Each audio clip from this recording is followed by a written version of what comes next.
The Noble Queen, a Shadow Slave fanfic. Author NobleQueenBee. Chapter 501 to 525. Someone was coming for them. No, something. Noble pursed her lips. If we can't find an exit, we will have to make one of our own. And fast. Noble wasn't sure if it was Harlow's crushed body or any of the other vessels that were steadily digging toward them, but she knew that the monster would not stop until it reached its goal. Going up was not an option. There was nothing between them and the ground floor. Digging up would fill the room with dirt before they saw sunlight. She scanned the back wall, an idea coming to her mind. Chip, I think there may be. Already on it, Chip's mouth was gone, replaced by a long, twisted nose. He sniffed at the corner and nodded. There is water seeping through. I can smell musty air. With how old the bunker was, Noble wasn't surprised that water had found its way into part of it. Her scan of the mundane wall had revealed that beams of steel stood at regular intervals along it. While her powers were dampened, she was positive there was a cavity beyond. Chip's findings confirmed her suspicion. How far off do you think? The burly master balled his fists as strange hammers formed where his fingers once were. Back up. He pounded the corner of the wall with the mallets. Debris went flying. Clear it out of the way, Noble ordered Koi and Fur. The floating master was not much help, both because of her flaw and because she needed a moment to check her essence. When they made it above ground, she would need enough to lift the captives to the top of the dome for their escape. Taking a deep breath, the professor circulated the intangible essence around her body. Her leg was in bad shape, making Noble glad for the first time in her life that her flaw prevented her from touching the ground. If she had needed to walk out of here, they would all have been doomed. The room started to fill with earth as the people brought in more and more soft soil. The scratching in the main cabin of the bunker grew louder, leaving no doubt that the monsters were digging to reach them just as the humans were trying to reach the surface. It was a race to see who would reach their goal first. After a few moments of healing the damage to her soul, Noble knew she could not afford to waste any more time. She heard a clang, and suddenly the digging stopped. What is it? The professor floated over to look. Behind all the concrete and dirt, a large metal panel now stood in their way. The air is coming from the other side, Chip confirmed. Then let's get there. Noble's eyes swirled. She knew just who to call.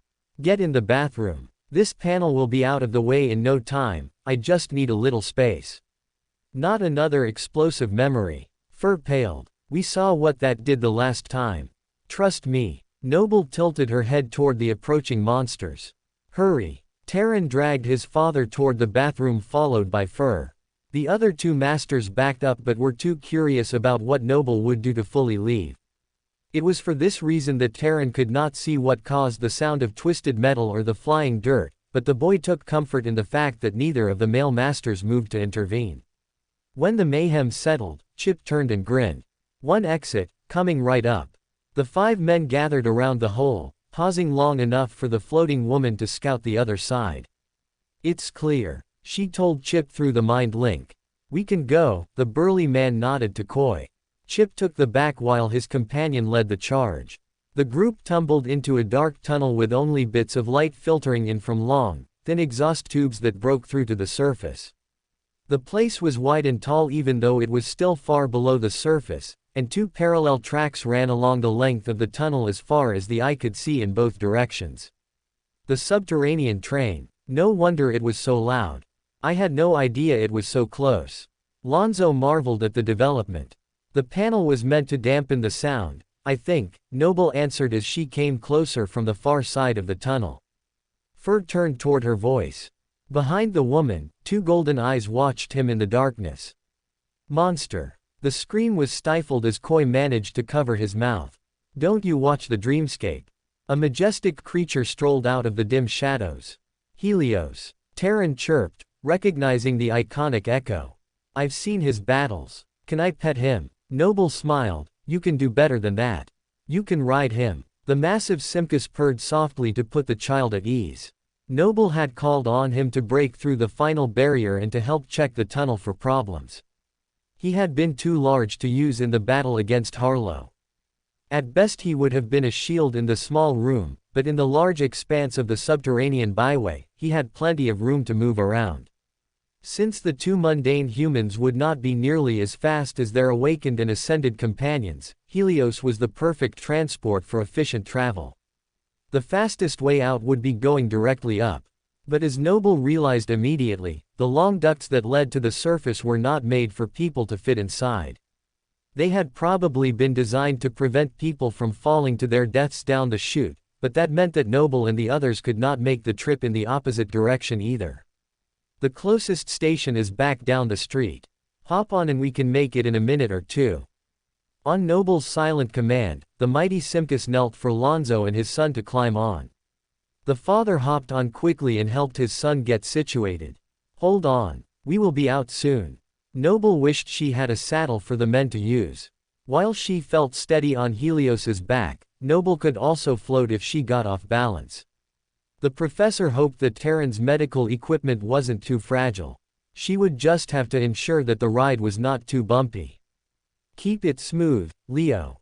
Let's go. Noble led the charge down the passage. As they passed a crossway, they paused briefly to make sure nothing would surprise them. While Noble was trying to be vigilant, she didn't trust her senses completely this far underground. Her soul was still recovering from Harlow's attack, and so it was possible that her abilities might not work at full capacity. We just need to get out of here and then I can lift us to safety, she reminded herself. The platform ahead widened the tunnel into one of the stations in the town.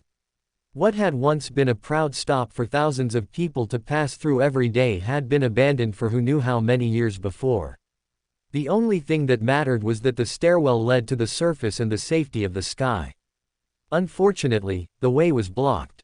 Noble had expected some resistance when she got the exit. The skinwalker wasn't stupid. It would try to cut them off. What she hadn't anticipated was the sheer volume of vessels that the monster would send their way.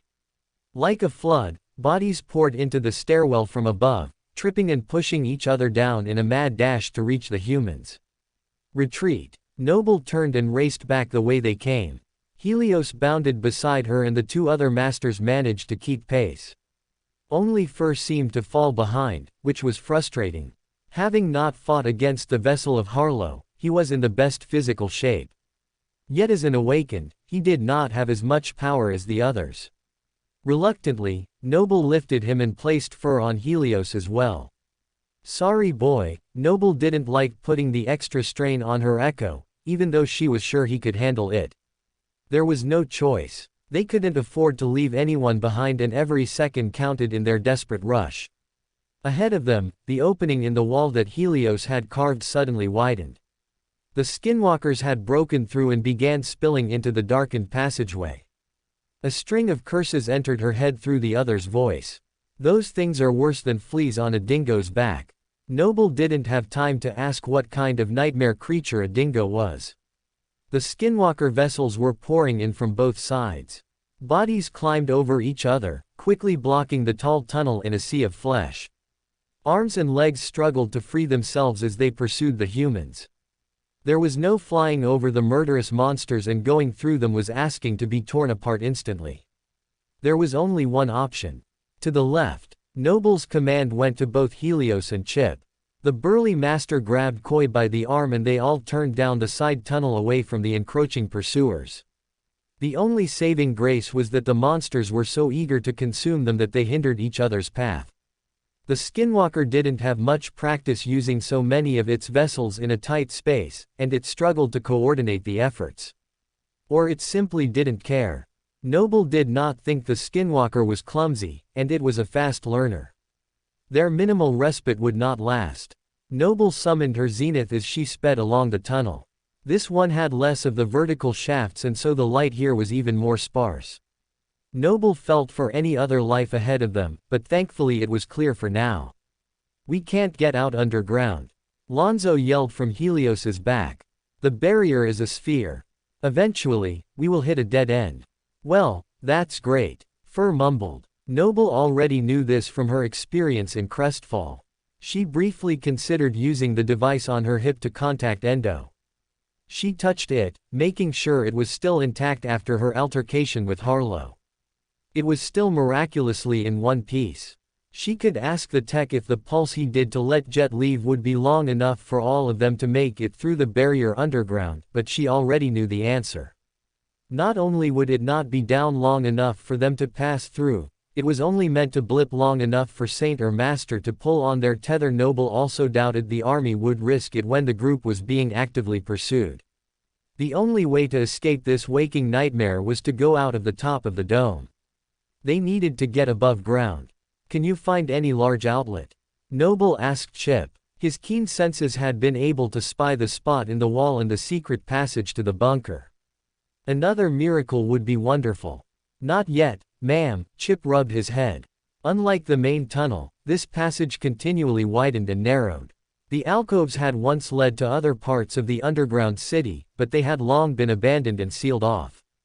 The most Noble could see of the historic civilization as they ran along the tunnel was the remnants of what had once been a beautiful mansion. It had long collapsed in on itself and been incorporated into the structure of the tunnel with reinforced concrete. Noble considered trying to break through the brick facade, but the effort would take more time than they had, and she didn't think it would yield positive results.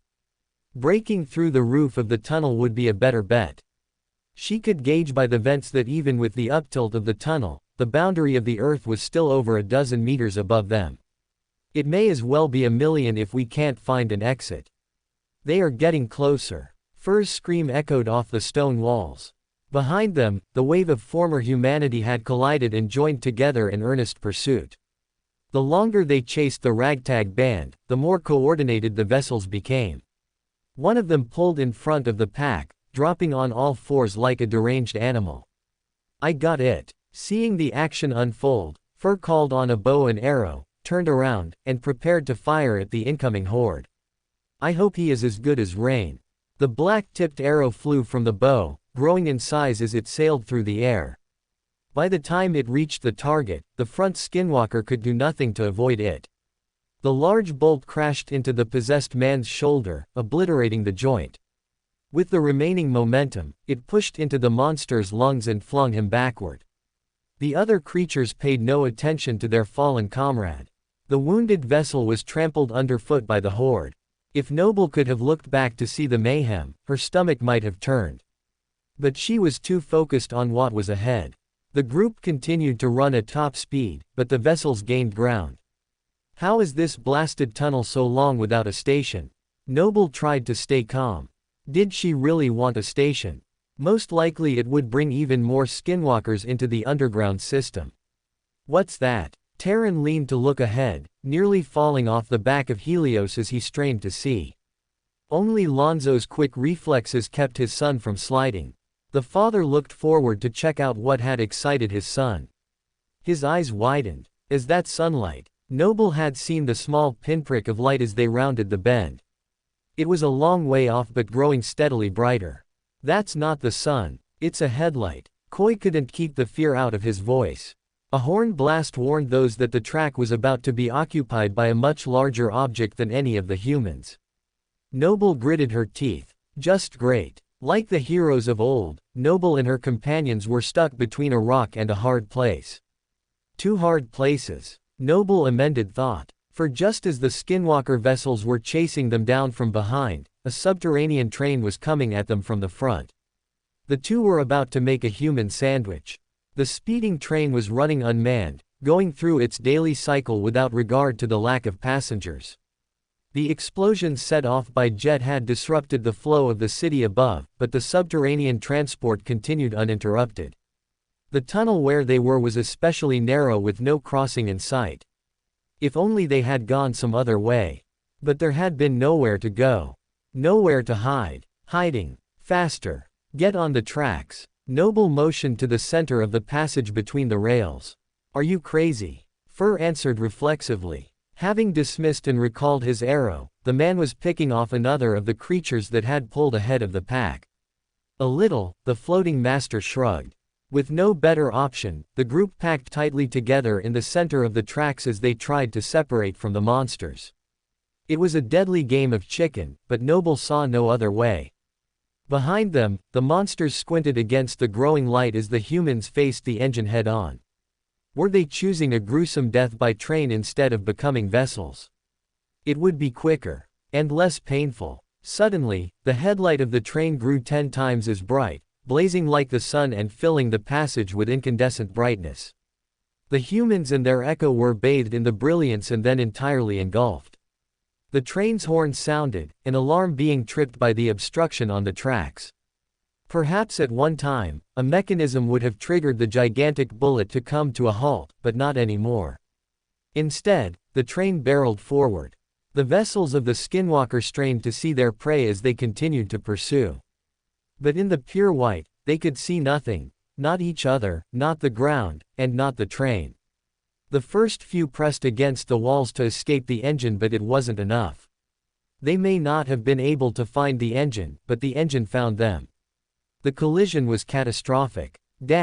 Close your eyes. Noble called up on the names of light and getting brighter. Brighter. She repeated over and over and over. Even with her eyelids shut, the duelist felt like her eyes might melt in their socket from the brilliant blaze. That was good. They needed any cover they could get. Closer, closer. Noble felt for those around her with her second sight and locked onto them while they came uncomfortably near to the train.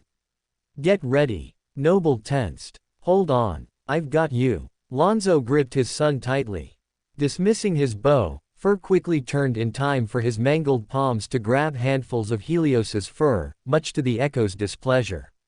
The two male masters linked arms, determined not to lose one another or the group in the overwhelming brightness. A moment later the horn blared. The driverless engine was ordering them to get out of the way. It was a command that Noble was happy to obey. The floating master reached out to touch Koi and Helios on either side of her. Then she lifted them off of the ground and into the open space between the train and the roof. Now that they were past the headlight of the engine, the group could see. Noble set them down on the train's wide back. They couldn't stay there though. They needed to continue in the other direction.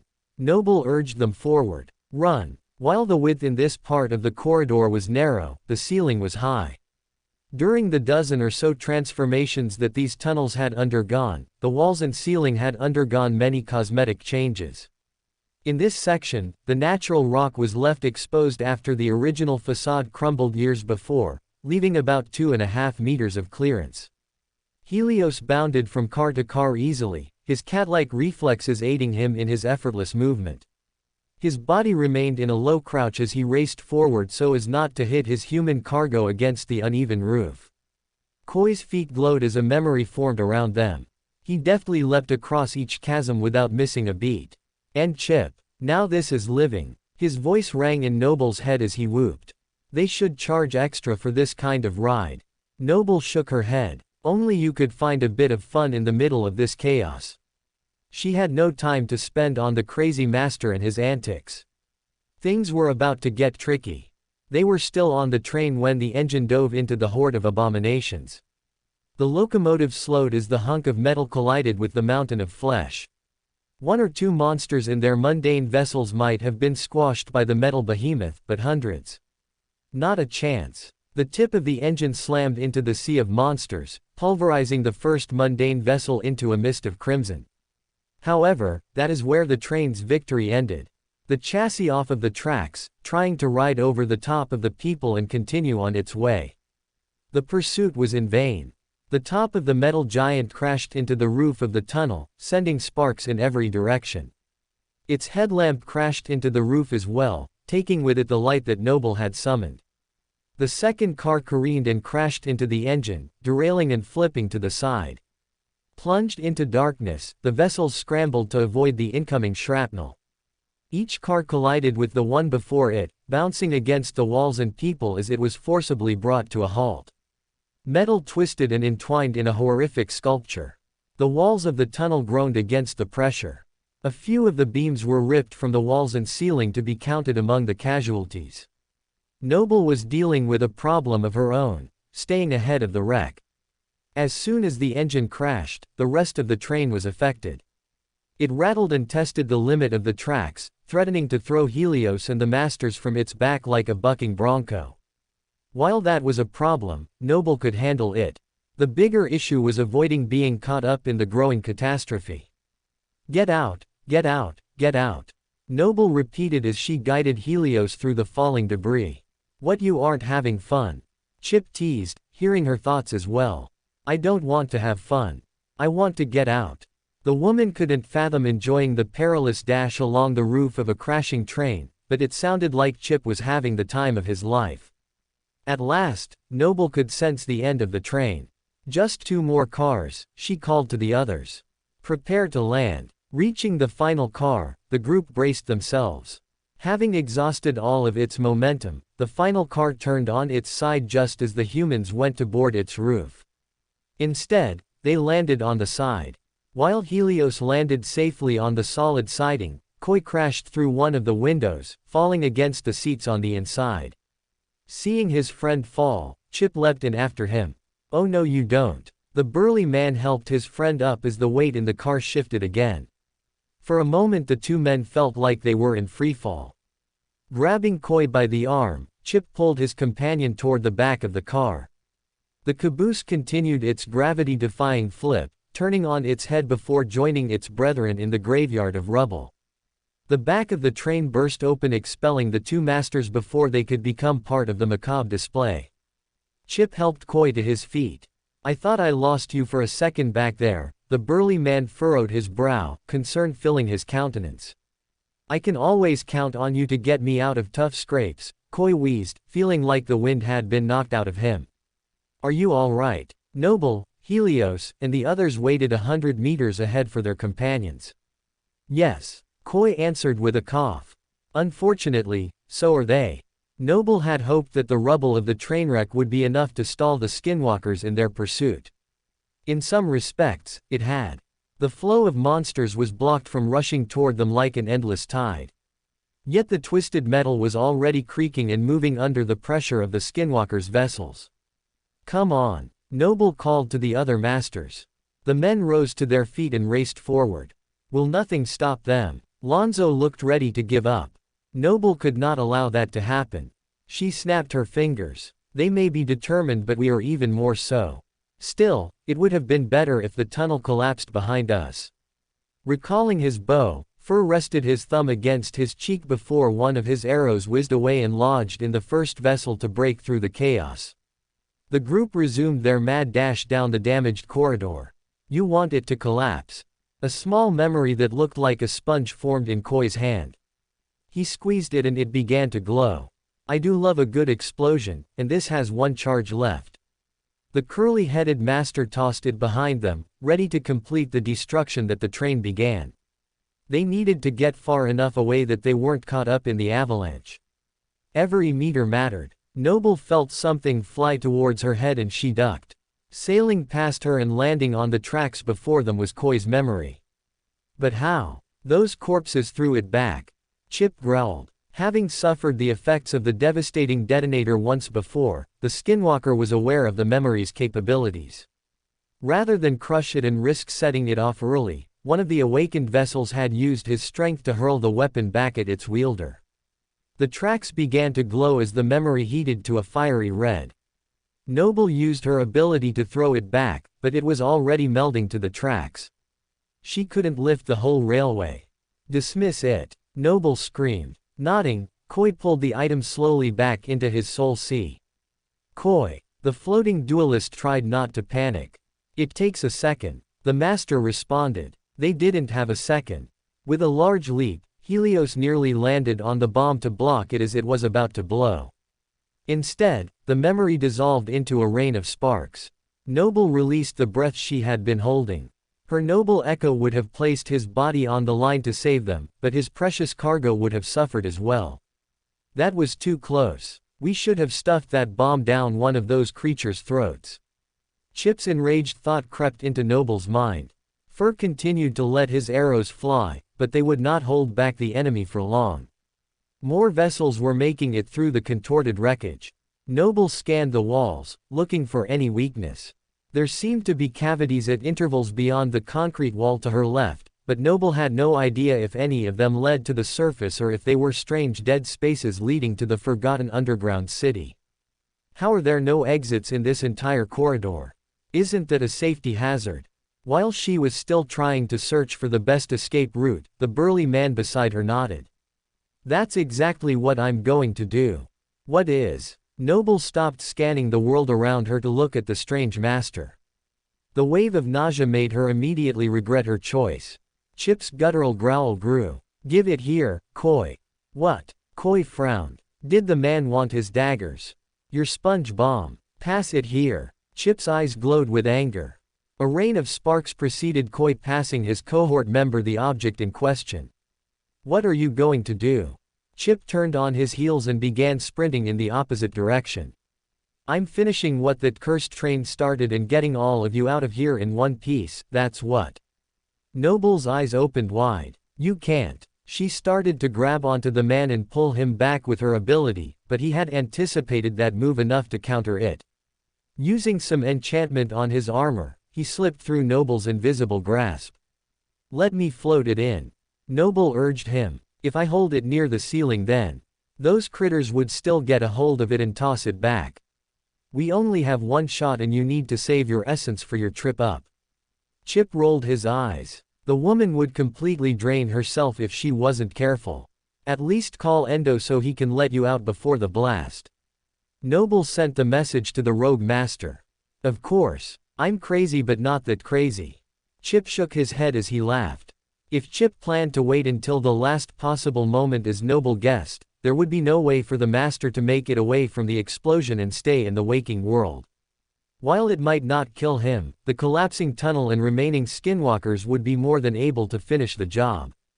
As Noble and the others put distance between themselves and the persistent monsters, Chip dove into the fray. The first of the skinwalkers lunged at him, but an arrow pierced her and pinned her to the ground before she could take hold of Chip's bicep. First says he is running low on essence. He won't be shooting many more arrows. Noble told him apologetically. That wasn't a surprise to Chip. The arrows had more power than they had any right to against such powerful creatures. It must have taken an enormous toll on the awakened scout. Tell him to save his strength. He's going to need it. Chip thrust his Kama-Yari into the thigh of the next corpse that crossed his path, momentarily debilitating it. Either the mundane vessels were weaker or having so many of them in one place was making the skinwalkers sloppy. Weirdos, didn't they care about their job? If they were going to try and take him out of the equation, they could at least put a little more effort into it. Not everyone could be as diligent as he was, it seemed. Don't look them in the eye. Noble reminded him. It was sweet of her to care. Already on it. Chip's face contorted as a monstrous visage took the place of his handsome face. He was almost to the wreckage and he didn't want something like being taken over by corpses to stop him from his mission. The secondary perception of an awakened tyrant that he had once killed took over for his disappearing eyes. While it wasn't like Noble's extra sight in its detail, it was more than enough to maneuver the dark tunnel. Another vessel lost its arm to the Kama-Yari, causing Chip to chuckle. I know I'm disarming, but you don't have to make it so obvious. The vessel hissed but chased after the disregarded limb instead of pursuing him. In this manner, Chip slashed through the monsters like a terrifying demon. Anyone watching would have thought he was the nightmare creature attacking humans, not the other way around. Chip slashed his weapon through a monster's skull. Hooking his Kama-Yari to his back, the master took the small radio from his side and flipped it on. Endo, come in. Extraction pulse needed on my mark. Chip lowered the machine to clip it at his side before he wielded the Kama-Yari once more against the decapitated vessel. A hiss caught his attention in the next moment as a once mundane woman burst through the mangled metal. Her bloodied arms reached for the explosive memory in Chip's left hand. He twisted away. Huh, nice try. The master was not about to let the monster take Koi's toy a second time. The woman's hand was severed from her body, but not before grabbing Endo's radio device from Chip's waist. The possessed fingers closed around the simple piece of technology. The hand and its cargo went crashing to the ground with a sickening crunch.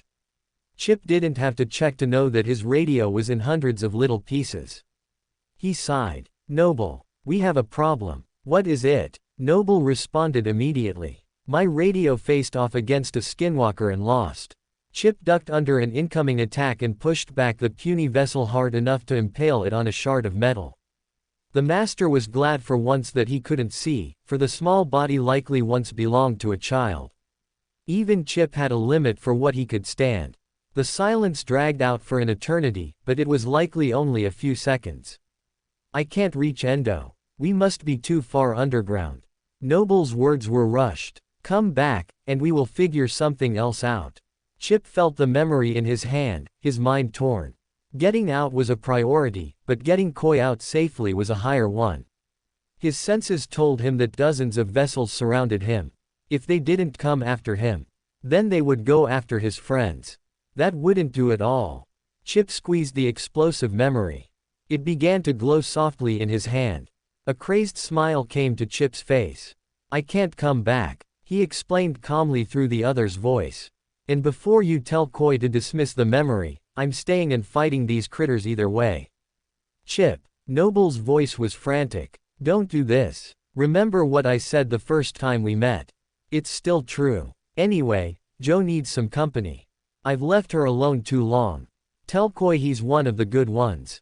Chip wielded the Kama-Yari one-handed, stabbing and slashing anything that came within range. When the shaft was stripped from his hand, the man's fingers morphed into scythes. Ignoring the burning sensation of the red-hot object in his other palm, Chip fought tooth and nail to make it to the train's chassis. The woman's voice in his head was screaming. Don't activate the device. We are coming back for you. The burly warrior frowned as he felt his skin melting against the fiery coal. I am Australian, we're impossible to kill. Besides, it's too late. The bomb is armed and counting down. Take care of your young ones. Especially Rain. I told you she was special. Goodbye, Noble. Chip, listen to me. Noble's voice faded as the master ran his sharp fingers around his ear. A trail of blood flowed from his scalp as the other's voice fell to the ground. His grin grew even more monstrous. The next vessel that came his way was welcomed with open arms and a closed fist. When the monster opened his mouth, Chip seized the opportunity to stuff the blazing hot memory down the creature's throat right along with his hand. Feeling the memory start to fade, the burly master squeezed it tightly. Oh no, you don't. Before it could dissolve completely, the sponge detonated. The skinwalker convulsed as its body was shredded with malice by the percussive force. The train and the entire tunnel were filled with an incandescent blast that tore at the very foundation of reality, and shattered it. Vessels hissed and rocks began to crumble. For the second time in as many minutes, the landscape of the passage was broken and reformed. Yet Chip paid it no mind. Hidden in the carnage and chaos was a faint whisper audible to no one but the speaker. I'm coming, Joe. A few moments before, Noble's mind was racing the moment that Chip slipped through her grasp and continued on his way. He was always stubborn, but this was an extra level of defiance. The duelist had to admit that the plan had some merit. The only way they had been able to slow the skinwalkers before had been to collapse the bunker. Even the train was only enough to stem the tide and not stop it. That didn't mean that the man wasn't a lunatic for trying something so outrageous. Let me float it in. Noble urged him. It would be hard to split her consciousness between the memory behind her and planning an escape ahead of her, but it was theoretically possible. If she flooded her abilities with essence, she should be able to maintain both. She planned quickly. If I hold it near the ceiling, then those critters would still get a hold of it. We only have one shot and you need to save your essence for your trip up. The infuriating man refused her plan. At least call Endo so he can let you out before the blast. Chip would have to escape at the last possible moment, which meant contacting Endo. The army would need to be apprised of the situation anyway. The master could go to the dream realm and then slingshot back to his tether in the waking world. Noble did not doubt that he would commandeer the closest communicator to contact Army Command and let them know what was happening. Thankfully Chip had seen sense and agreed. But before he could leave, the eccentric master would first have to make it to his goal. From the back of Helios, Fur helped his fellow soldier on that journey. Another of his arrows flew, temporarily making a clear path for Chip to cross. Fur groaned. What's wrong? Noble felt the man's emotion waver. I don't want to concern you, but I'm almost out of essence. I can only summon and shoot that arrow a handful of times, and I'm already past my normal limit. Fur didn't look so good. His face was pale and beads of sweat were on his brow. The bandages on his hands were crimson and the blood now dyed his bowstring as well. Noble relayed the information to Chip, who took the news in stride. Tell him to save his strength. He's going to need it. Noble sensed another cavity on the wall to her left and her attention momentarily shifted. The cement was solid, but the professor couldn't deny the pattern behind it. If only her powers weren't dampened perhaps. Weirdos, Chip's voice startled Noble. Although he wasn't talking to her, she could feel his frustration. Don't look them in the eye. Noble reminded him. Two very powerful people had warned her of this fact, and she could not stress it enough. Already on it. Chip sounded strangely in control. Until he didn't. Noble, we have a problem. What is it? Noble's heart sank as received the response. Picking up her radio, she frantically called into it. Endo, we have a situation. I need you to break the barrier for long enough to let Chip out. Koi, too, pulled up his radio repeating the message. They both received silence in response. Chip needed to come back now. But the stubborn man only dug in his heels. He told Noble not to let Koi dismiss the bomb. Remember what I said the first time we met? Of course, she did. He had said it was a good day for a suicide mission. He had been joking then, but this was no laughing matter just now. He had to be stopped. She reached back to pull the sponge from his grasp, but the object was too attached to the master for her to dislodge. Chip's wistful voice continued in her mind.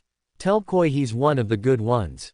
Dismiss the memory. Noble ordered Koi. What? Koi stopped talking into his radio.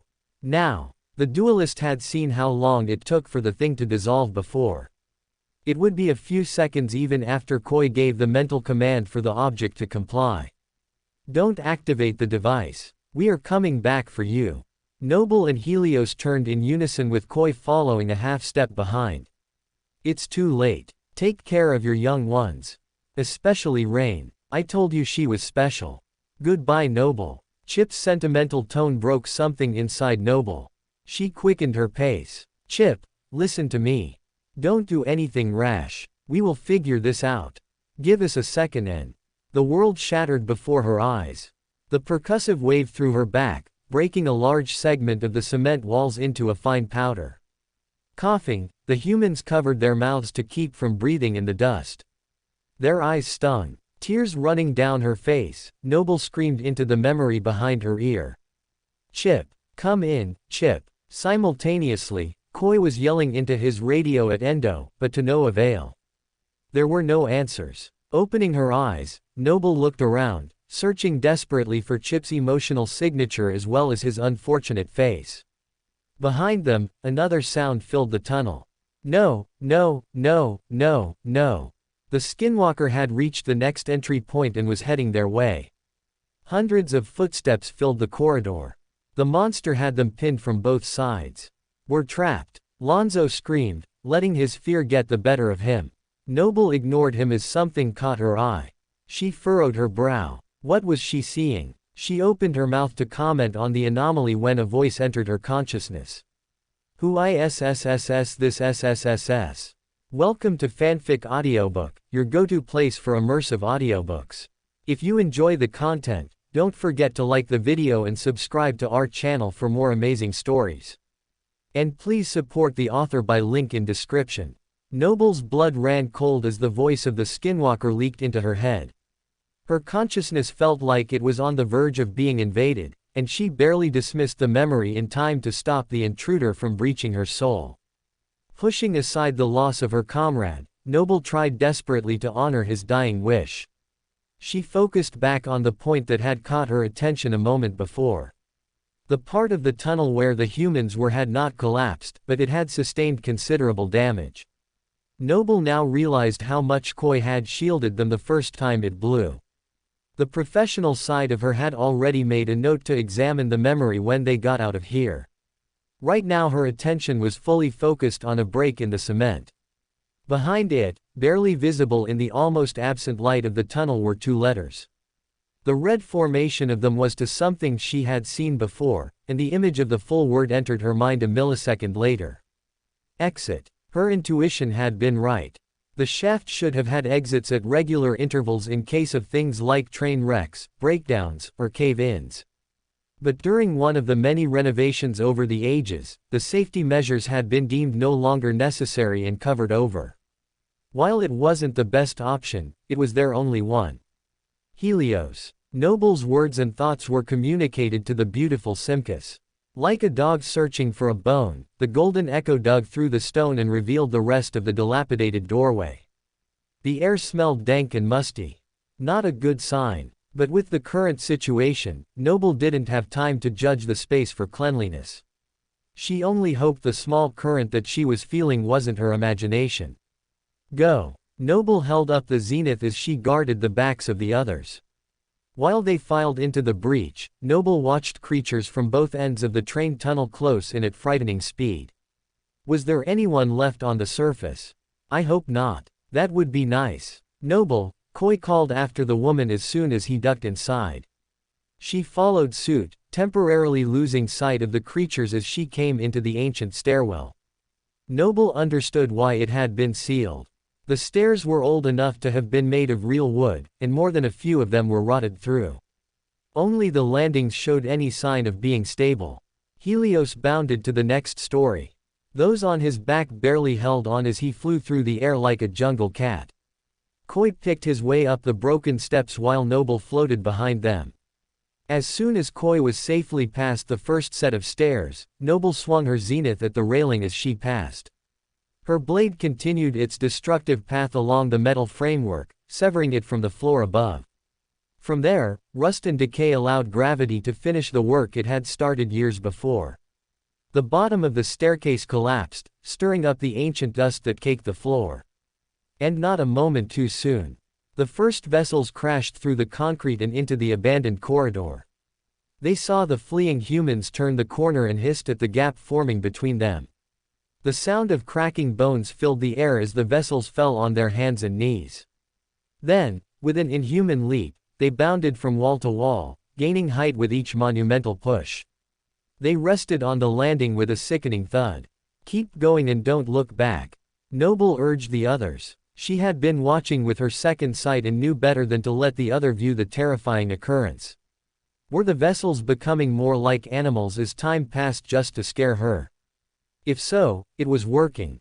Faster. We have to go faster. Even Noble had to fly back and forth above the steps as the stairs led ever upward. How many stories down were they? Noble had hoped to see light or at least feel a breeze of some sort by this point as the darkness spread, saving those on Leo's back from having to keep their eyes shut.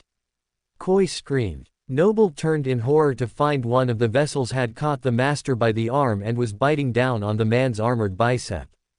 The creature's teeth scraped against the metal, ignoring the dagger planted in its skull from the Koi's free hand. Darting to the side, Noble kicked the small vessel with her good leg. The body went flying against one wall. It whimpered, but Noble ignored the cry to focus on her companion. Are you all right? Koi's arm fell limply to his side, disabled.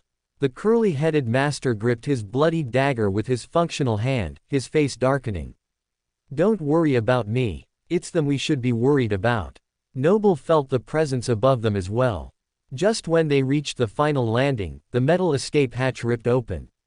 Shadows blocked the light, and triumphant laughter filled the air. Rather than shy away from the danger, Koi raced forward into the light, ready to sacrifice himself like his friend had minutes before. Noble braced herself, feeling for Koi's emotions to stop him. Only he was still behind her. Thankfully the monsters could not make that distinction.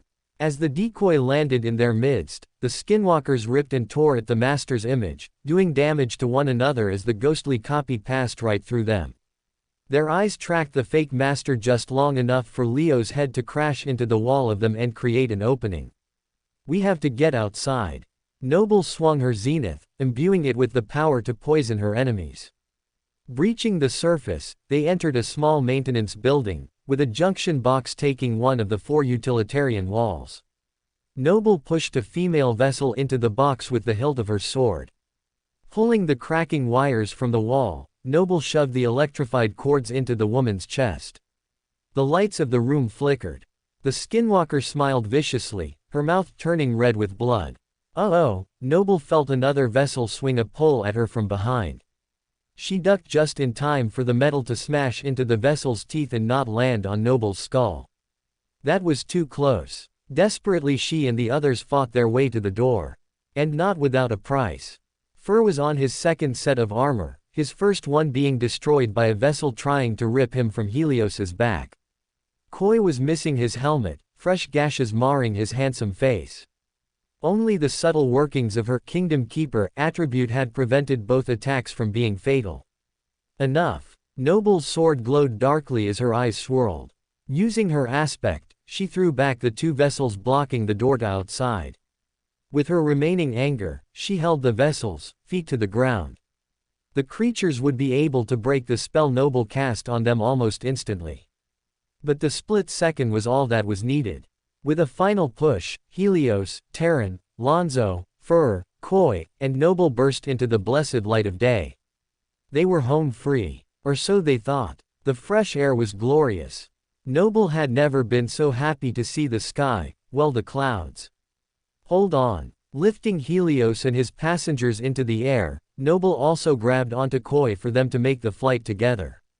This is amazing. Terran held out his arms as if he were the one who was flying and not his golden steed. Lonzo held his son in place, making sure the young man did not plummet to the ground in his excitement. The Simcus was wide and strong, but he could not prevent the wind from pushing against the humans as they soared toward the clouds. Fur dismissed his bow and used his bloodied hands to hold Helios' middle in a vice-like grip. I am not afraid of heights. I am not afraid of heights. The awakened scout mumbled as they left the earth behind. Noble inhaled deeply as she focused. It was a lot of people for her aspect to handle, but she was too delighted with their upcoming freedom to care. Against the odds, they were going to make it. Endo, open the dome. We are on our way. Noble spoke into her radio. A moment of silence followed. Noble had guarded her radio carefully, even to the detriment of her injured leg. Had it gotten damaged in the blast? Or had the skinwalkers found a way to jam the signal? There was a more terrifying option. Perhaps somehow the group had been underground much longer than they thought and the army had given them up for dead. Noble, we hear you loud and clear. Getting in position now. Endo's voice was music to Noble's ears. A moment later, Noble felt a tangible shift in the air around her. And if she could feel it. Noble. Koi's frantic cry brought the woman's attention back toward the ground. The streets below were exploding with activity. Like a hill of disturbed ants, every vessel in the city was converging on one spot. What in two worlds? Koi was staring too, his eyes wide with panic. Don't look down. Noble wasn't sure how the creatures worked or to what range their power extended, but she didn't want to lose another one of her people when they were so close to salvation. That didn't mean she wasn't concerned about what was going on below. It was very concerning indeed. In the center of the city, one figure stood on a raised hill above the rest and pointed toward the sky. A deafening cry erupted as a million voices joined in a discordant howl. A woman climbed next to the first figure, scaling the original vessel and climbing on his shoulders. She wasn't the only one. Another piled on from the horde. People crawled across and over each other, grappling to reach the top until a column of possessed humanity formed. It widened and lengthened like a plant spouting from the ground. Through her second sight, Noble watched in horror as the vessels became cells of a single living organism. Together they formed a monstrous hand. And that hand was heading straight for the uncorrupted humans. Everything happened in seconds, and before Noble could even process what she was witnessing, the hand comprised of corpses was coming straight for her little band. The floating master would have been able to outrun them on her own. She had years of experience outmaneuvering opponents. But with so many living beings in tow, the experience did not exactly translate. Not only was she trying to keep Helios steady as he held others on his back, keeping them separated would have posed a greater though not impossible challenge, Noble was also running through her remaining essence at a frightening pace. Pressing into her speed would come at a high cost, and Noble feared she might not make it to the top before her reserves ran dry. If that happened, the fall from the air would kill the humans before the skinwalker could. Her efforts to reach freedom would require threading a very thin needle between expedient travel and use of resources. Before, they were just going to make it. With the skinwalker chasing them, things were about to get more complicated. Noble brandished her zenith, her mind racing. The monsters were coming too fast. They would catch her before she reached the rim of the barrier. Assaulted with all of their hatred, Noble struggled to focus. Prepare to fight, she screamed at Koi and Fur. Helios's claws extended from his soft paws, ready to defend his passengers with all his might. Fur's bloodied hands were in no shape to continue shooting arrows even if he had the essence to do so. He summoned a mace, wincing as the wooden handle touched his bandages. Koi divided in two, an illusory copy of himself appearing in the air beside the first. The false master would not only provide a decoy for the monsters to chase, but it would also give Koi the eyes to see without compromising his original form. Thankfully, it did not require extra effort from Noble to support. Since it was merely a copy, Koi could make the image do anything, including fly. Pressing her lips together, Noble prepared for the onslaught. In a perfect situation, she would have dove down to meet the enemy while those she was protecting could escape. However, she was just as eager to get out of the dome as the others. So up they traveled together, hoping against hope that they would not have to meet the skinwalker in an aerial battle. Their hope was in vain. The monstrous hand opened, human vessels making up each of the fingers of the grotesque palm. Noble could hear spines breaking and reforming as the distorted faces of the monsters moved at disturbing angles to support their unnatural movement. It was sickening. As the column reached the humans, it split in two. A second hand shot out to swipe Helios and the others out of the air. Despite Noble's best efforts, the mass of possessed corpses crashed down on their heads as the hand lost shape. The zenith sliced a path through the falling bodies. Hands and feet grazed her body, ripping and tearing at anything they could get their hands on. Noble's helmet was pulled from her head as she turned to cut off the offending monster's hand. In her moment of distraction, a man took hold of her leg, hanging from it and throwing her off course. Her broken limb screamed in pain as she stabbed the man to dislodge him. He fell, taking with him her shattered brace. Another took her radio, crushing it as it came loose from her belt. All around her, people were falling like rain. Yet, the skinwalker didn't seem to be putting its full effort into bringing the humans to the ground. Sure, a portion of the people had come for them, but the vast majority were still comprising part of the main column. The macabre tower grew, reaching ever higher with each passing moment. Oh no. Suddenly everything came into clear focus. The reason that a few people had been left alive while the vessels all went about their lives like nothing was wrong. The logic behind leaving the rescue team alone until they had reached their goal. The skinwalker's systematic cornering of the humans as they made their mad dash to freedom. This had been its plan all along. The monster had been wanting out. The vessels had been biding their time, using the remaining uncorrupted humans as bait. It had worked. Jet, Noble, Chip, and Koi had answered the call to bring out the innocents trapped within the barrier. Yet, the monster hadn't accounted for them coming in from the top of the dome or expected Jet to take the mundane mayor directly to the dream realm. Noble had seen the strong response when the explosions rocked the city, but it was more likely the sudden disappearance of the hostages that had angered the skinwalker. The monster would not allow that to happen again before it had reached its goal. Noble furrowed her brow, prepared to be disappointed. Help! A small voice screamed beside her. The floating duelist was not the only member of the group who had been pelted by former people. Koi and those riding on Helios had also been attacked by the unconventional precipitation. Nearby, Koi had scrapes across his face, and his armor was caked in blood. One of his daggers had been dismissed and was reforming in his hand. He was still in one piece. Down there, he pointed. Below them, Helios roared. Trying to protect the humans and fight off the creatures had caused him no small amount of trouble. His beautiful mane had been ripped out as the falling vessels tried to gain purchase and climb on the Simpus's back. The Echo's mouth and paws were covered in blood as he continued to shake the remaining skinwalkers off of his body. They were stuck tighter than glue. That was until Helios slapped his front and back paws together and arched his back. He sucked in a large amount of air and then blew it at the attackers. The combination of the crushing force and gale force winds caused a small shockwave to emanate from the powerful beast, dislodging all but one of the possessed hitchhikers.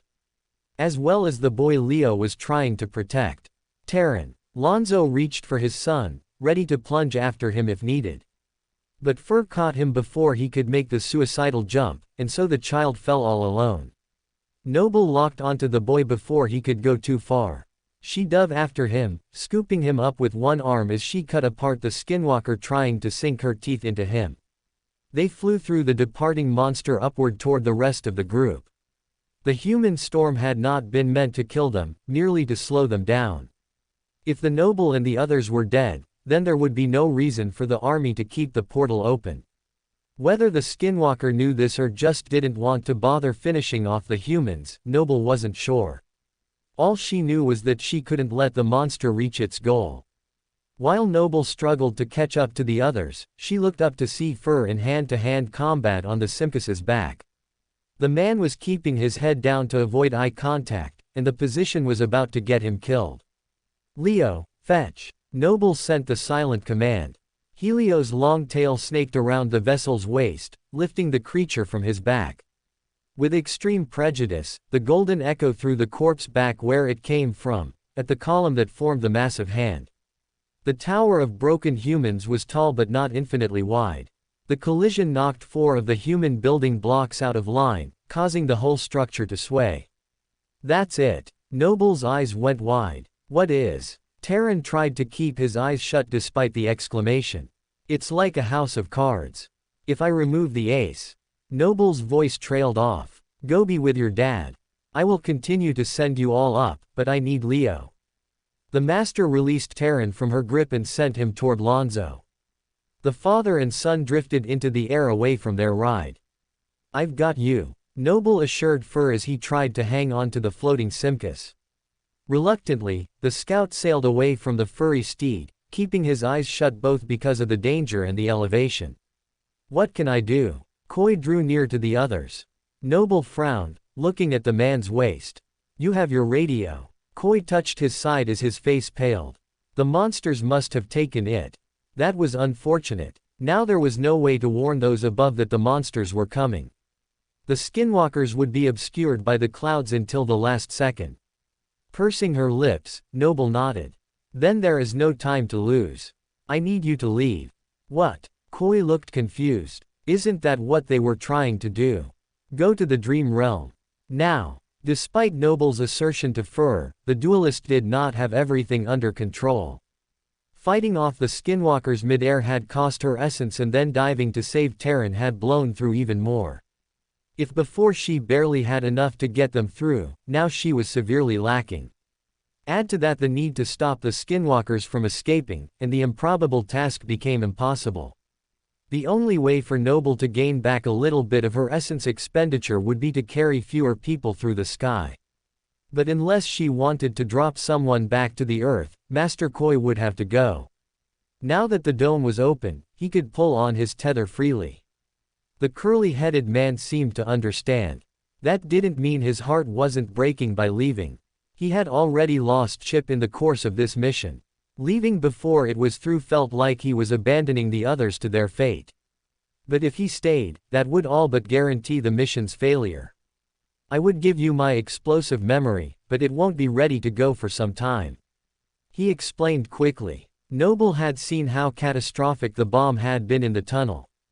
Having a 2-time limit before needing time to reset was unfortunate, but it made a lot of sense. Noble trusted that what Koi said was true.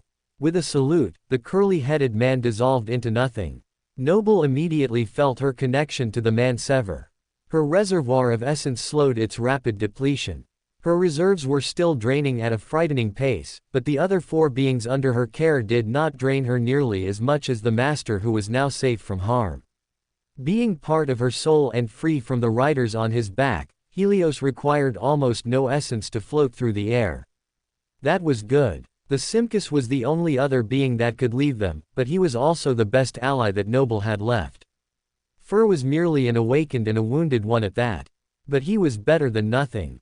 Noble looked at Fur as a small object formed in her free hand. Guard the others and make sure they make it to the platform. She shoved the small memory into the man's hand. And give this to Endo. I want to speak with him as soon as you are safe. Yes, ma'am. Fur saluted and took half of the other's voice. One eye came open before snapping shut again. What will you do? Take down the monster, Noble answered, her eyes swirling beneath their lids. By yourself. Fur's emotions spiked, but Noble did not have the essence to calm him. You really are crazy. It's only 1,000,000 skinwalker vessels. Noble shrugged. Good luck, Queen Bee. Terran chirped. The two men stared at her, concerned, but they simply nodded. Noble would need all the luck in 2 worlds. Tilting her head up, the duelist sent the 3 on their way. They were barely halfway to their goal. Coming down, the trip had seemed much faster. Falling is easier than flying. There was no time to dwell on this fact. The success of this mission lay solely on her shoulders now. Noble had work to do. Gritting her teeth, she dove into the action. The others continued their ascent, giving the column of corruption a wide berth. They would have to get closer as they neared the narrow exit, but hopefully by then, Noble would have cleared the way. The rising colossal hand was so far ahead of them now that Noble could only make out the vague outline of it among the clouds. Time to topple a tower. There was one big flaw in the skinwalkers' bizarre construction. The people were not all the same size, and their haphazard composition made some places much weaker than others. Sensing a small body supporting much more weight than it should, Noble used her ability to pull the corrupted creature from the pile. Ah! Noble released almost immediately. The individual vessels were all part of one being, so when Noble pulled on one, the others immediately reacted. The entire group rallied around the one, making extraction suddenly impossible. Noble would have had as much luck taking down the whole tower simultaneously as a single point. I'll have to do this the old-fashioned way, Helios. The mental command was given even as the words were spoken.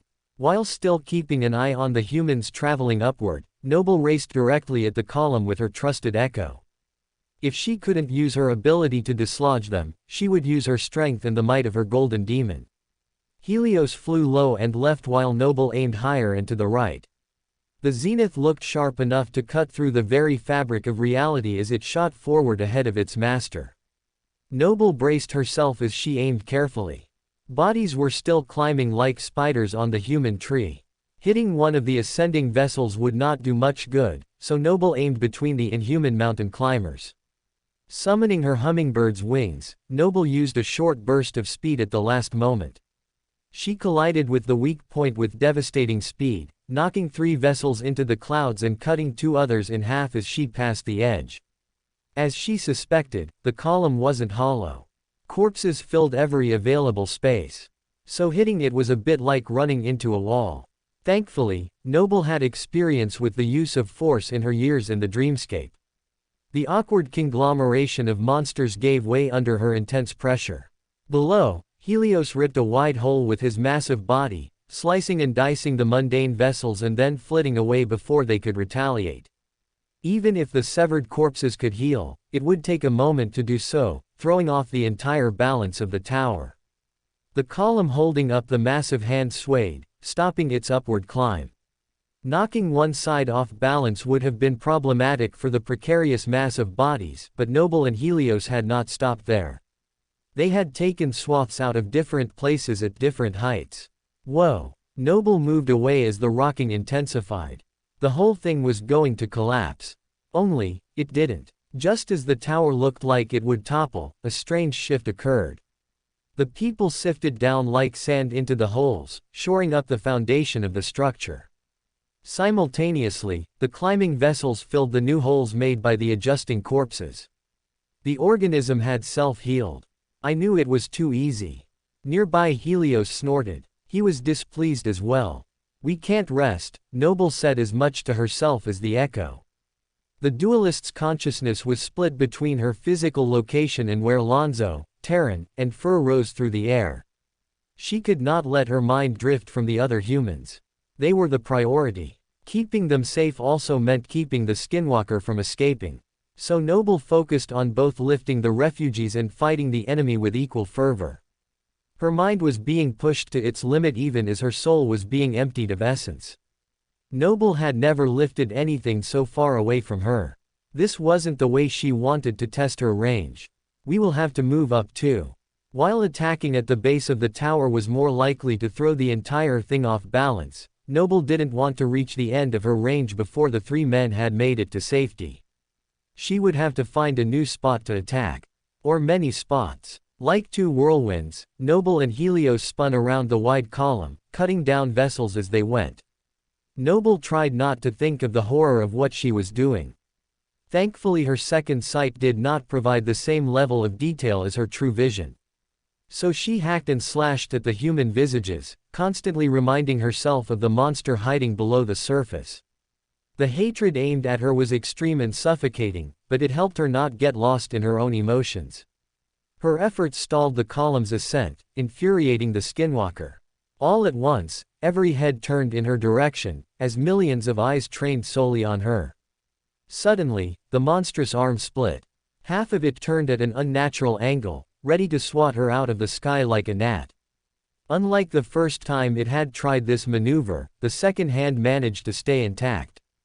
Bodies stretched toward her, cracking as they moved in ways their bones could not support. The duelist tried to evade them, but the tallest woman composing the longest finger caught hold of Noble's calf. Her injured leg twisted to the side before being pulled toward the ground.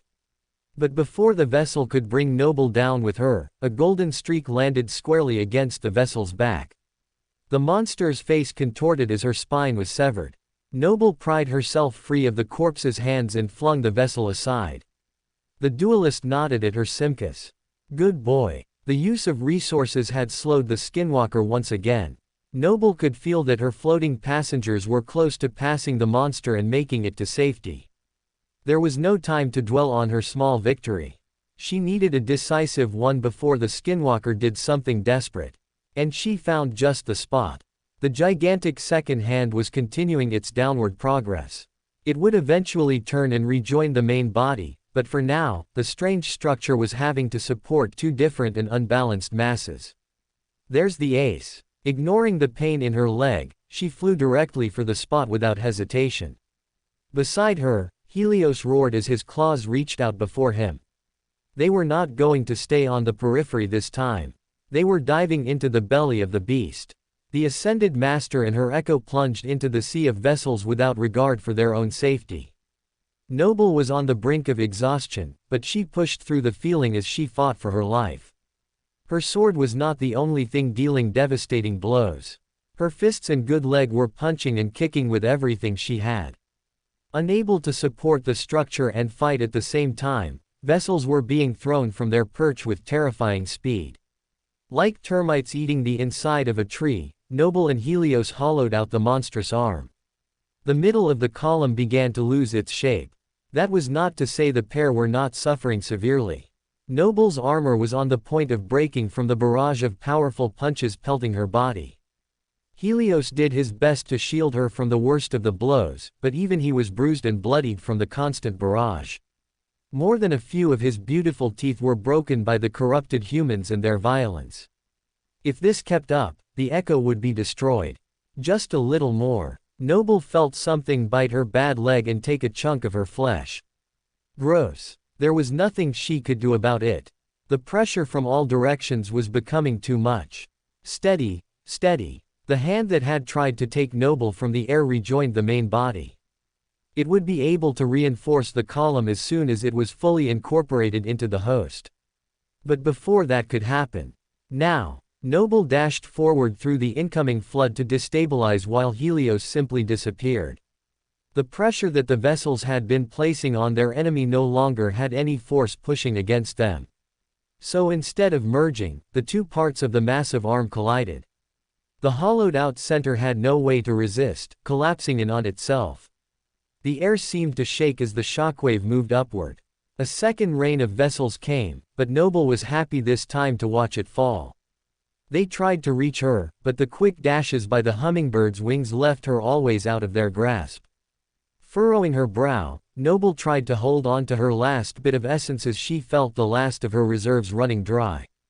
Almost there. You can do it. The ground rumbled like an earthquake as a million bodies hit the earth one after another. But her attention was not below her. It was above. Noble. It's Endo from the airship. Can you hear me? I can hear you. Noble took a deep breath. We have Lonzo, Terran and Fur.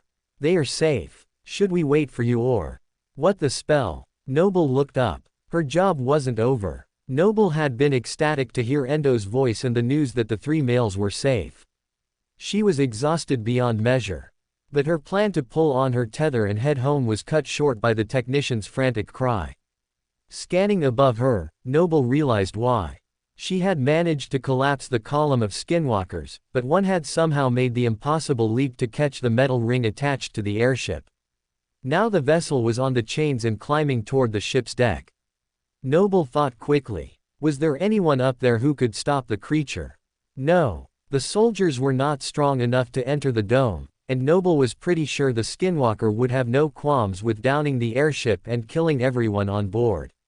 Noble had lifted Terran, Lonzo, and Fur away from harm, but the danger had followed them to new heights. I'm coming. Noble used bursts of speed to push through the clouds. Now that she did not have to contend with other people or falling monsters, her body became little more than a blur as it shot like a comet across the sky. The skinwalker was already reaching the platform by the time Noble flew through the ring and out of the barrier. This vessel was a giant among men even when he was living. He was an awakened before his life was snuffed out and the skinwalker had only enhanced his powerful body.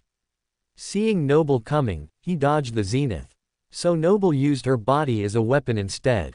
The two crashed with enough energy to level a building, but instead of obliterating the airship, the monster flew high in the air before landing fully on the deck. Oh no you don't. Noble used her ability to lift the skinwalker. Ah. She shuddered. Her soul felt like it might collapse with the effort. Noble's essence was gone. How am I still floating? Something strange was going on inside of her, but Noble didn't have time to study it.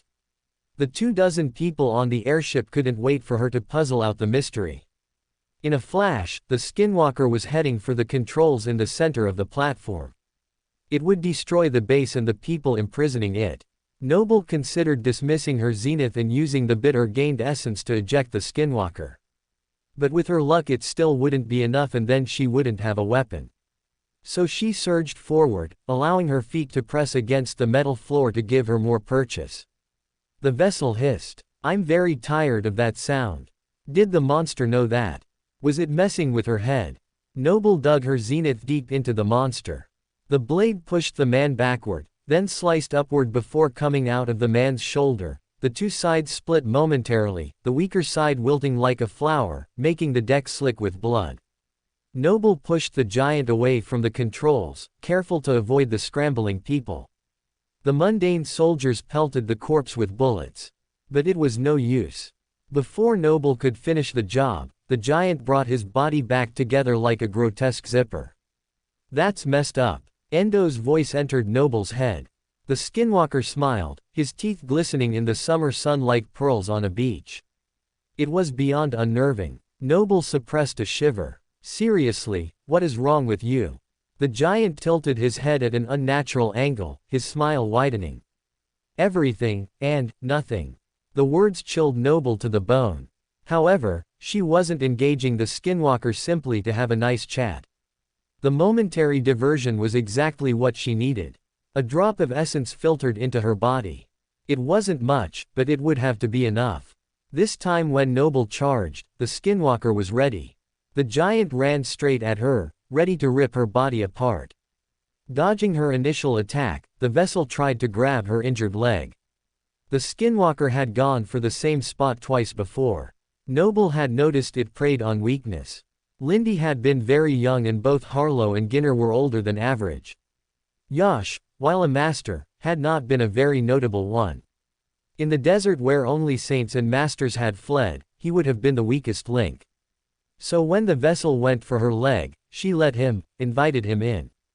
Then, just as her leg looked like it would be the skinwalker's next victim, Noble tuned her hip. The broken limb shifted. Noble took the small bit of essence and pressed against the vessel's hate with a burst of positive emotions. Stunned, the skinwalker recoiled, right into Noble's waiting blade. The zenith dug deep, severing the vessel's spine. Swinging the xiphos like a club, Noble flung the creature over the side. Get ready. The master watched with her second sight as the creature fell toward the hole in the dome. If she had had more essence, she would have poisoned the zenith when she stabbed, but it was not meant to be. Without the delay, the giant's spine healed within a second of him falling. His arms regained their motion. A twisted smile graced his face as grabbed the ring below the airship. He hung inside the portal and prepared to climb a second time. Endo. Now. Noble's eyes opened as she looked at the technician. Immediately, he flipped the switch and pulsed the dome's protection. The protective barrier wavered, and the space in the center of the portal solidified for the blink of an eye. A blink was all it took. The skinwalker could overcome many things, but gravity was not one of them. The searing heat of the barrier separated the giant from his grip. When the portal opened again, Noble could see the creature falling as it became enveloped by clouds. Well, most of him. Noble sighed. Let me give you a hand. Floating down the length of one chain, the duelist pried free the fingers still gripping the ring. She let them fall after their master before brushing off her palms. All clear. The airship whirred as all four engines put extra effort into their ascent. Noble rose to the deck, quickly assessing if anyone had been taken while she wasn't watching. Everyone is safe, she muttered as much to herself as the crew. Breaking free of his father, Terran rushed toward the master and wrapped his arms around her waist. Master Noble, you did it. Feeling a small amount of warmth enter her chest, Noble hugged the child back.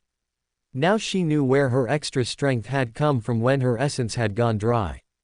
By caring about the people on the airship, the Kingdom Keeper attribute had provided her with the means to keep them safe. Or maybe their caring for her had triggered the magical reaction. What mattered was that it had worked. The airship began to change directions, shifting suddenly away from the barrier that now reminded Noble of the most dangerous snow globe ever invented. Terran moved with the ship and Noble, who still held the boy in her embrace, moved as well. Noble lowered her feet to steady herself and immediately regretted it. It was almost time to go home. But first, she needed medical attention. Yes, Director Luna. I'm sure. If you'll just wait a moment. Jet stopped speaking into the communicator and held onto the brim of her hat as the wind from the airship's engines threatened to blow it away. When the ship came to a stop on the ground, the ghostly saint boarded before anyone could exit. Here they are. Jet handed the device to Lonzo. The scruffy man smiled at the screen. Hello, sweetheart. Luna's loud, sudden sob was followed by a barrage of questions. How are you? Are you hurt? What happened? Can I see Terran? I'm right here, Mom.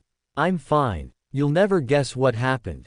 Harry was a fake and then she got turned into a monster. Terran took the device and animatedly began describing his adventure. I guess he isn't too broken up about losing his bodyguard. Lonzo rubbed his temple. I'm glad he had his eyes closed for most of what happened down there. Noble, who was standing beside him, nodded. Me too. The images would haunt her forever, but at least it was over. Terran's a good kid. I wish him all the best. The professor paused, as an idea came into her head. When you get settled in a new home, I have someone I might like you to meet. She's a new awakened with control over diseases. I am not sure if Teddy can help you, but I know she would be happy to try. A small flicker of hope lit in Lonzo's chest. We have always been willing to explore any option. The floating master didn't get a chance to respond before Terran shoved the communicator in her face. Mom wants to talk to you before you go. Luna's complexion was splotchy from crying what were now happy tears. I knew you were the right person for the job. Thank you, for everything, Master Noble. I've already taken care of the... Noble held up her hand. We can talk about that later. Right now, enjoy speaking with your family. I hope to be with mine again very soon as well. With a soft smile, the professor passed the communicator to Lonzo. Turning away, she came face to face with Jet. The dark-haired woman had dropped off the mayor in the dream realm and had immediately returned to the eastern quadrant to finish what she started. Unfortunately for her, the only thing Jet could do was wait. The saint hated waiting. Welcome back. Jet nodded at Noble before frowning. Are you hurt? The duelist winced. My leg is pretty beat up. I think it is broken in a few places. How are you walking? Jet realized the answer to her own question and clicked her tongue. Never mind. Let me get you to a doctor. Jet looped Noble's arm over her shoulder. While the action was unnecessary, the thought was appreciated. Soul Reaper may have been feared by most, but there was kindness in the pale saint that touched Noble deeply. Where are the boys? Jet kept her eyes forward as they descended from the airship. Koi is safe in the dream realm, and Chip is Mia, probably Kia. Noble hadn't seen Chip's body, so she gave the most accurate report that she could. I see. I am sorry to hear that. Despite our differences, I like Chip. Jet sighed. After a moment of silence, she continued. The kid mentioned his bodyguard, Harry. Noble barked an ironic laugh. Harry's real identity is awakened Harlow. The woman gave a false name to get the job. Jet's expression darkened as she cursed. Where is she? Dead, Noble answered. She ignored my warning and went out on her own. The skinwalker took her. The saint's murderous thoughts receded. Good riddance. It saves me from having to do it with my own two hands. Oddly enough, Noble found the threat comforting. Harlow's death was in part Noble's fault. The professor could have forced the older woman to stay, but she had let her leave.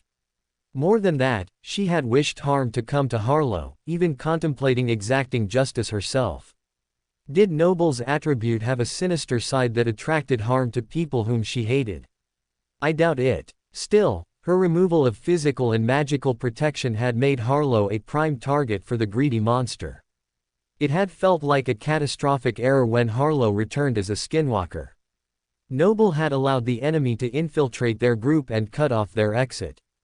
But now with the clarity of hindsight, the duelist realized that the skinwalker would have tried to take over one of them either way. Harlow had saved the rest of them from getting ambushed in the stairwell. Her last act had been unintentionally self-sacrificial. Valor will laud her as a hero. Noble sighed. Let the glory hogs say whatever they like, those who matter will know the truth. Jet paused. If it bothers you, I can do my best to expose her for what she was. No, it's fine. All that matters is my father's killer is dead and will never hurt anyone again. Noble nodded slowly. She thought of her mother.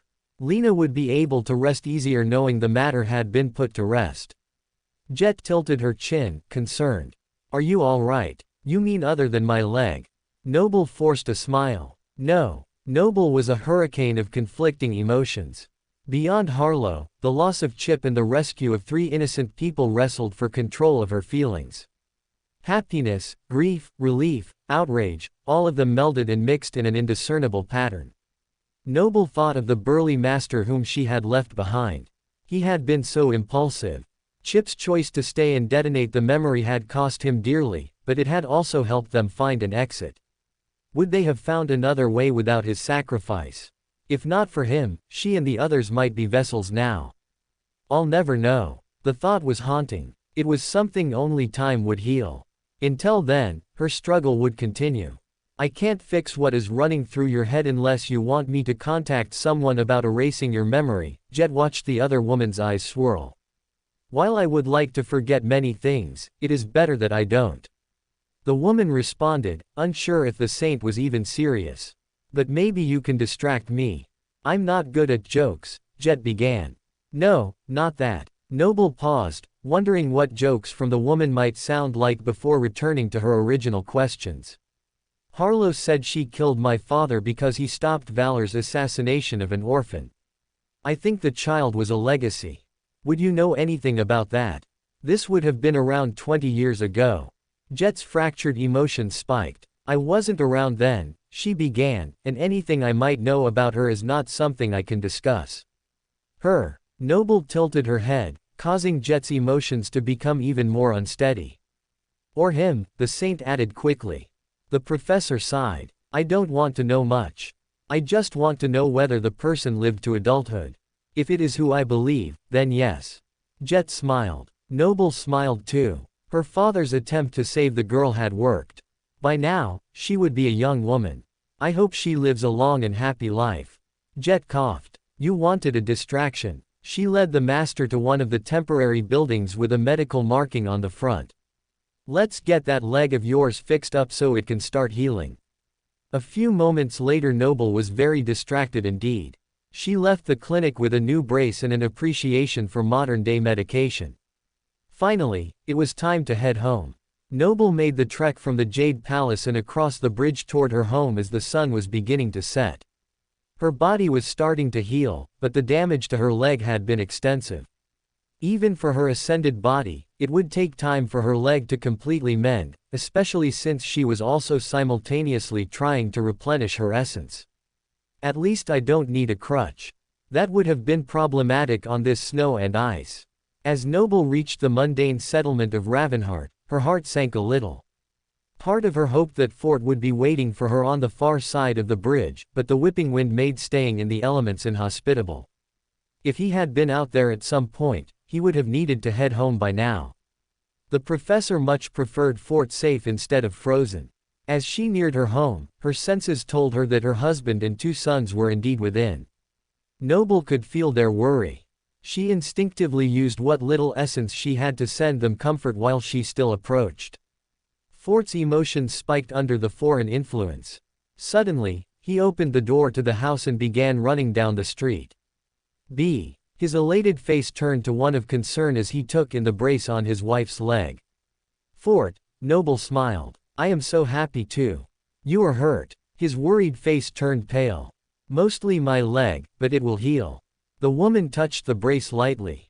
It was already doing better than before, but that could have been the awakened level painkillers they gave her. I can barely feel it right now, so there is no reason to worry. With a furrowed brow, Fort swept up the woman in his arms and cradled her. Let's get you home. Noble laughed lightly. I don't need my leg to move, sweetheart. I can get home on my own. Fort eyed her seriously. Who said I was doing this for you? Holding his wife, Fort returned to his cottage before sitting on the couch with his wife in his lap. Blaze and Brock were startled by the development at first, but they quickly overcame their shock. Unable to hold in their curiosity, they asked Noble every question they had been wondering since she left. Noble was honest with her responses, speaking to her boys on a level they could understand. Fort would get a more detailed explanation later, but for now, he listened as he cuddled his injured wife. The barrier, the unexpected discovery of Fur, the interaction with Harlow, and the final confrontation with the Skinwalker's vessels, all of it was explained to 3 sets of eager ears. So this Harlow lady killed Grandpa. I don't mean Grandpa Julius. Our first grandpa. Blaze stumbled over his words. Yes, that's right. Noble hadn't told the boys this before, so she had expected them to have many questions. Then the Skinwalker was right to take her, she was already a monster. Blaze crossed his arms. That's one way to look at it, I suppose. The mother wasn't sure what else to say. But Master Chip is also dead. Or at least missing in action. Even if we ignore the other million people, that alone is very wrong. Brock wasn't so quick to see his brother's point of view. The corrupted creatures of the dream realm don't care about right or wrong. They only care about consuming what is uncorrupted. Fort hugged his wife tightly. That's what makes people like your mother so special. She and so many others help to keep the corruption at bay.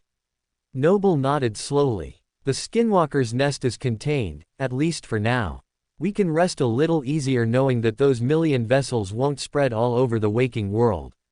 When I get older, I'm joining you, Mom. Blaze placed his hand on his heart. Once I start fighting, I won't rest until there is no corruption left. That's a good goal, but maybe you should start a little smaller. Perhaps. Noble paused a moment before the door opened. A pale girl with dark hair stood there with 2 bags in her hand, one large and one small. She was wearing her usual jacket that was heavily lined for her protection. A large bruise was forming around one of her eyes and her cheek looked more than a little swollen. Yet the young woman was wearing a huge grin on her face. "Mom, you're home. I am so glad you are already safe. I never doubted you." Rain leaned against the doorframe with a delighted expression. "I want to hear everything. I will be happy to tell you, but first, what are the bags?" Noble shifted to get a better look at her oldest child. The girl was ready to burst with excitement. "I have big news. You'll never guess what I did today." Pushing off of the doorframe, Rain stepped forward with a minor limp. Fort and Noble rose from the couch to aid their daughter, but she refused their help, opting to hobble to the table instead. She threw the smaller sack on the kitchen table and the contents poured out with a decisive clink. "What is that?" Fort's eyes widened. "Payment." Rain straightened her shoulders, wincing slightly as her muscles screamed. "For what? Who paid you and why?" The father tried to remain calm. "For this." Pulling a page from her coat, Rain unrolled the paper on the table. A drawn picture of a nightmare creature was on it with a reward posted beneath it. "I killed an awakened beast. I just collected my first bounty." Noble eyed the larger bag. "That's not its head, is it?" The professor had seen enough detached body parts for one day. "No, I left that at the bounty office when I collected my reward. This is meat that I'll make into jerky." "Awakened meat should be even better than dormant, right?" Rain asked her mother. "I guess we will find out," Noble answered, processing her daughter's words. "You killed an awakened creature as a mundane." Blaze still seemed skeptical. "How is that possible? With proper tools, planning, and ingenuity, anything is possible." Rain tilted up her nose like the answer was obvious. Her good eye lit up. "Oh, I forgot to say the best part. When I absorbed the shard, I felt it. I mean really felt it." "Felt what?" Fort finally removed his gaze from the table to look at his battered child. "Essence. I can sense it in my body. I was almost able to move it too." Rain ran her hand up her arm along where her vessels brought blood to her body. "Circulating essence. Is that the breakthrough Sunny warned me about? What else could it have been?" It was no wonder that the older brother was eager to move forward with the hunt. Noble could sense the subtle change in her daughter. She couldn't explain what was different, but there was a shift in Rain that was undeniable. People didn't usually gain control of their essence until after returning from the winter solstice. For Rain to have that ability as a mundane, she had already achieved what was previously believed to be impossible. "That's astonishing." Noble wasn't sure what else to say. "It is," Fort agreed.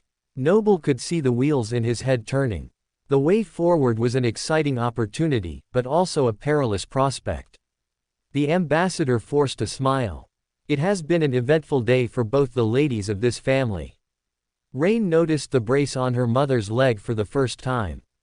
"Mom, you are hurt. I could say the same about you." Noble accepted a container of salve that Blaze had graciously retrieved. "Seems like we will both be laid up for a little while." "Good." Fort realized belatedly that his comment had been allowed, but he didn't take it back. "I will be glad not to have to worry about either of you for a bit."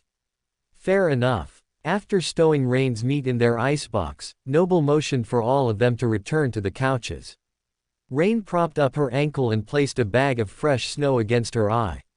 Noble made herself a chair of air and mimicked her daughter's pose by floating her brace. What a pair they made! Each had tried to accomplish something that they had no business doing. And yet they had come out on top. Looking around at her family, Noble couldn't help but reflect and wonder. So many incredible things had happened in the past few years, especially the last one. How much more would the future hold? Perhaps Rain was right. Maybe, just maybe, anything was possible. After all, was she not the inheritor of hope? Noble hoped for a brighter future, and that future included the 3 children in front of her. But that future could begin tomorrow. All Noble wanted now was to spend the evening with her family and then rest in her own bed. After the day she had had, a quiet night would be a dream come true. That dream, thankfully, was granted. That was unpleasant. Sarai turned a little green in the face. "You cannot fight it," Noble told her. I didn't this time, and it was much better. I'll keep that in mind in the future. Sarai stared carefully at the dark stalagmite in front of her. She didn't want to add the contents of her stomach to the floor of the cavern. While the baker controlled her nausea, Noble bowed her head to the raven-haired man with them. Thank you for bringing us, Saint Cor. Traveling overland would have been much slower. You better get going, Wake of Ruin frowned. You don't want to be late. Just as warm and friendly as ever. Despite Cor's prickly demeanor, he felt compassion toward the two women he had just brought from the NQSC to the Dream Realm. Jet had called in the favor, and the older saint had agreed. That was how Noble and Sarai had gotten a quick trip from the NQSC to Ender's Deep. Noble smiled softly. Of course, we won't waste any more of your time. We will be on our way. Cor disappeared and the two ladies were left alone in the wide maw of the cavern. Noble picked her way through the stalagmites and peered over the edge. The chasm stretched down into what felt like an eternal darkness. Sarai came up beside her and shivered. It's down there again, isn't it? The professor nodded. We should probably do a sweep before we leave. Are you up for that? The redhead furrowed her brow. It's been weeks since my injury. My leg is healed. Taking care of that menacing pollen is the least we can do for the people of Crestfall. Besides, I thought you liked torching things. Noble smiled mirthlessly. That's true. All right, we can do it when things are finished. Sarai smoothed the wrinkles from her dress. Are you ready? Eyes swirling, Noble lifted them both from the edge of the cliff and up to the surface. The kingdom of Crestfall looked magical in the morning sun, causing Sarai to gasp. So pretty. I know, Noble smiled softly. Doesn't it remind you of the ancient city? No, Sarai tilted her head. This one is much better. Noble couldn't disagree. It had been founded with their efforts and built in part by their labor. They had defended it against a fallen titan and it still stood. The new Crestfall was a testament to human resilience. The defenders on the wall waved as the women came near. After announcing their presence and intention, they were allowed inside. Thankfully, the ladies were expected. Noble had seen how jumpy they got when she randomly appeared before. She didn't want any arrow holes in her new ebony dress. Is it okay if I walk? Sarai asked when they passed the checkpoint.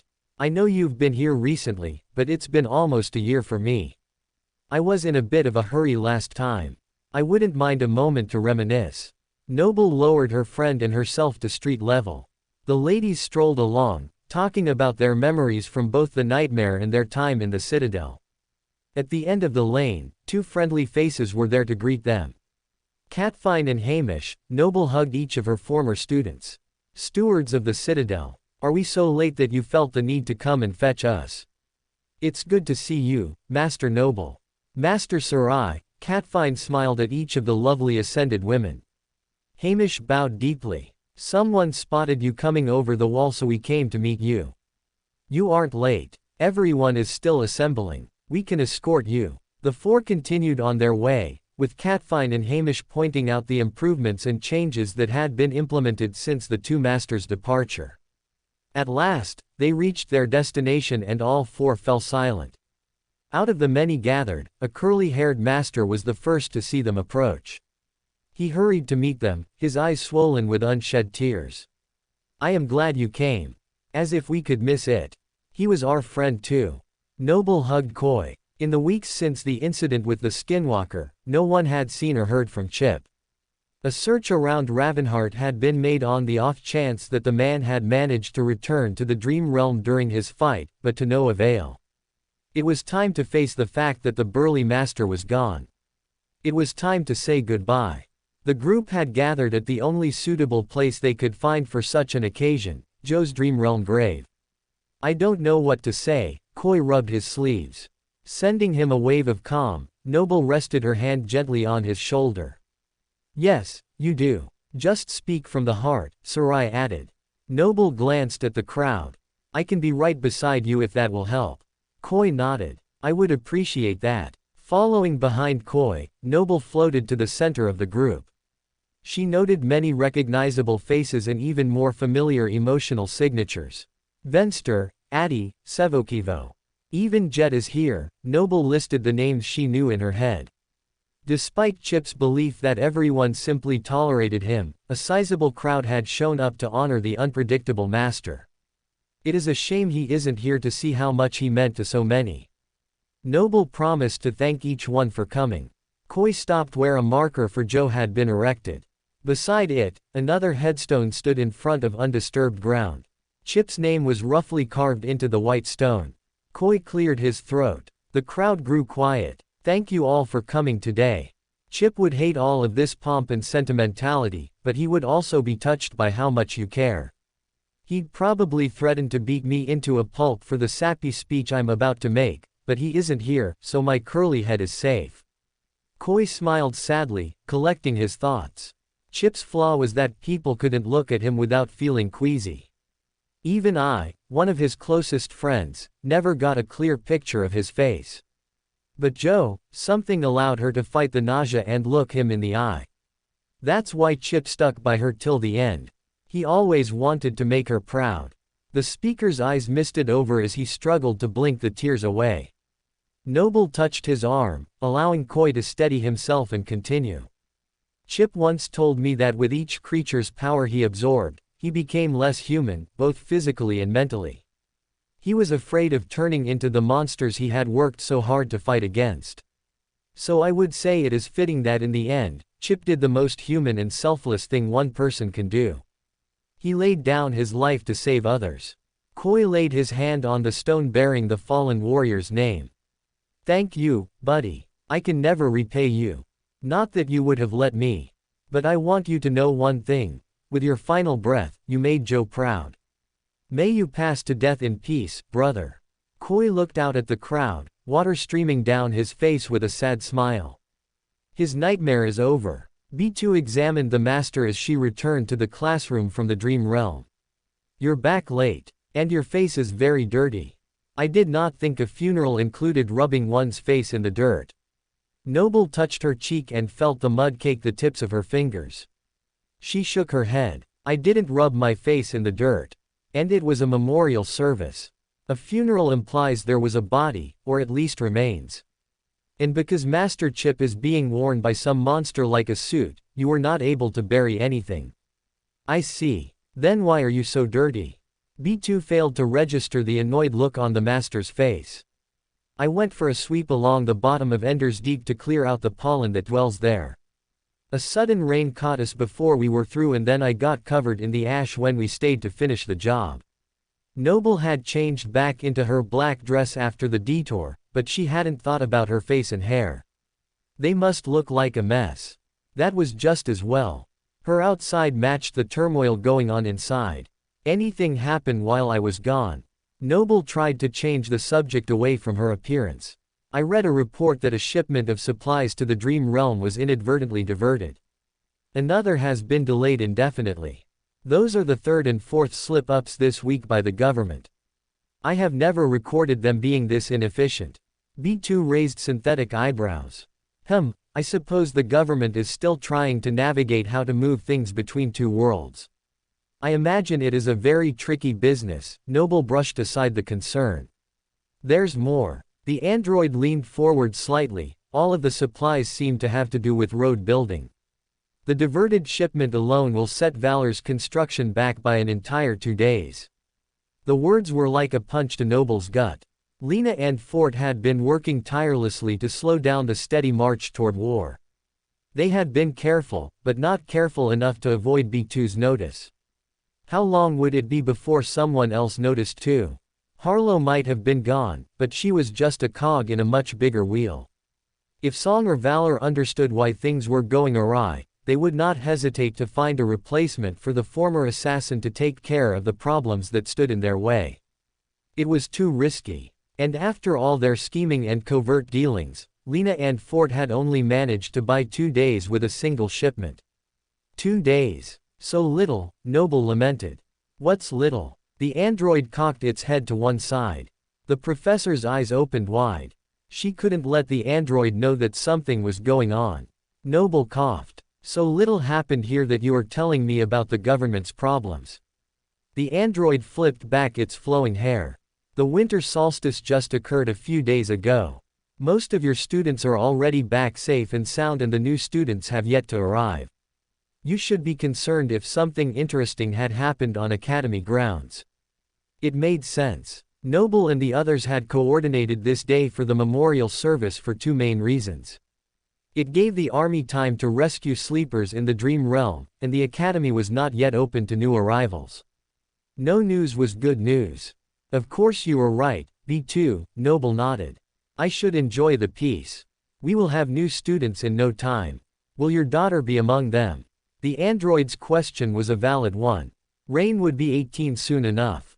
If she had stayed in the waking world, the window of infection would be coming to a close. I don't think so. Rainy has chosen her own way. For now, I do not think that includes the awakened academy. Noble shook her head. B2's alloy mouth pulled toward a frown. Then what will she? I am very tired, B2. In fact, I am completely emotionally drained. I was hoping to have a few moments of quiet before heading back to my family where the twins will pepper me with questions about who was at the service and what was said. I need to decompress. Noble's eyes turned so light blue that they nearly lost their color entirely. I see, the android let out a human sigh. I will save my inquiries for another day. Thank you. Noble watched the alcove shut, leaving her alone with her thoughts. There were so many. The service had been perfect. At the close, Saint Jet had even led a salute to the fallen soldier and presented a posthumous Medal of Honor for Chip's act of heroism. Yet Noble couldn't help but feel the senselessness of it. Had more saints or the sovereigns themselves come in and taken care of things, masters like her and Chip would never have been put in the situation in the first place. Surely someone as powerful as Anvil or Ki Song would have been able to face off against those odds and come out unscathed. Instead of just containing the problem, they could have obliterated it. Instead, they stood by like they always do. Noble shook her head. Actually, standing by would be better than what they are doing. They are actively trying to throw the world into a senseless war. For how many the Skinwalker took, the war had the potential to kill many more. And what could Noble do about it? Very little, she realized dejectedly. Take care of your young ones. Noble muttered one of the last things that Chip had said to her. How could she do that in this crazy time? By hiding them. Noble was hidden well enough. With her bracelets, no one knew that she was a master. She barely registered as an awakened. No matter how powerful she got, the aura around her would be suppressed by the beautiful bands. The same could not be true of her family. If Rain awakened naturally, people would notice. They were noticing her already, and that attention would only grow as Rain became stronger. How would Noble shield her from the powers intent on destroying that kind of progress? Then there was the looming war. Depending on the outcome, Rain, Fort, and the boys would all need protection from the power that won. Sunny could do a lot, but Noble doubted very much that he could do everything. Even if he could, she shouldn't rely on him to carry that burden alone. Who better to protect her family members than the person who cared about their safety the most? That person was her. A fire began to burn in Noble's chest. Opening up the drawer of her desk, Noble fished out her communicator and a small piece of paper she had received a few days before. After glancing at the page, it only took a moment for Noble to type the contact information into her phone. Her lips formed a firm line. How committed was she to the future she desired? Coming to a decision, Noble composed a simple message and hit send. I've thought about your offer, Master Roan. Let's talk. Through the streets of the great citadel, a cloaked figure carefully picked her way. The sun blazed overhead, casting shadows directly below all of Bastion's occupants. All around, people clad in a mix of enchanted armor and clothing that could only be manufactured in the waking world passed the woman without giving her even a glance. That was just as well. If they looked at her too closely, they might have grown suspicious. Maybe I should have worn the fraudulent facade. No, that would have been a poor choice. The filigreed mask was very recognizable, thanks to years of Dreamscape escapades. Wearing it would have been too big of a gamble, so the master relied on a simple scarf draped around her mouth. With the augmentation of her golden bracelets, people barely registered her presence. Pulling at the hood of her cloak, the woman sped up her pace, careful to make sure her steps matched her movements. Her heart pounded in her chest. She was so close. Or at least she thought she was. Still can't keep a map in my head to save my life. About the time the lady was about to lose hope, she rounded the corner, and the view caught her breath. Before her, a gray stone castle as large as a city stood proudly on the far side of the pristine lake. The ancient walls scarred by 1,000 sieges were reflected in the shining water. Thankfully, the floating woman would not be visiting there today. A shiver went down her spine. The slight ringing of steel could barely be heard over the noise of the city, reminding the master of the powerful sovereign that resided there.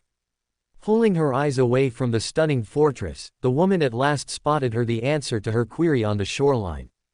Café and Memory Boutique, she muttered. A fuzzy memory came to mind. But before the master could fully grasp it, the thought disappeared like the morning dew. She shrugged it off. There were more important things just now. The modest café gave the woman pause. There was something strange about it that she couldn't quite put her finger on. No, there is no way that the building has feelings. While the master was still contemplating the brick cottage, a stunning woman in a beautiful white flowing dress exited with a man and child. The statuesque transcendent was easily recognizable. Saint Athena. Ling, you mustn't hug the lady so tightly. You could crush her. The mother was calmly explaining to the little boy. Not everyone is built to withstand strength like ours. I know I'm not, the man smiled. Athena raised her eyebrow at her husband. Who tries to break whom? Him. The man coughed and pulled at his collar. Your mother is right, Ling. Gentleness is key. We want our beast farm to be very successful, and so we can't go killing our customers, all right?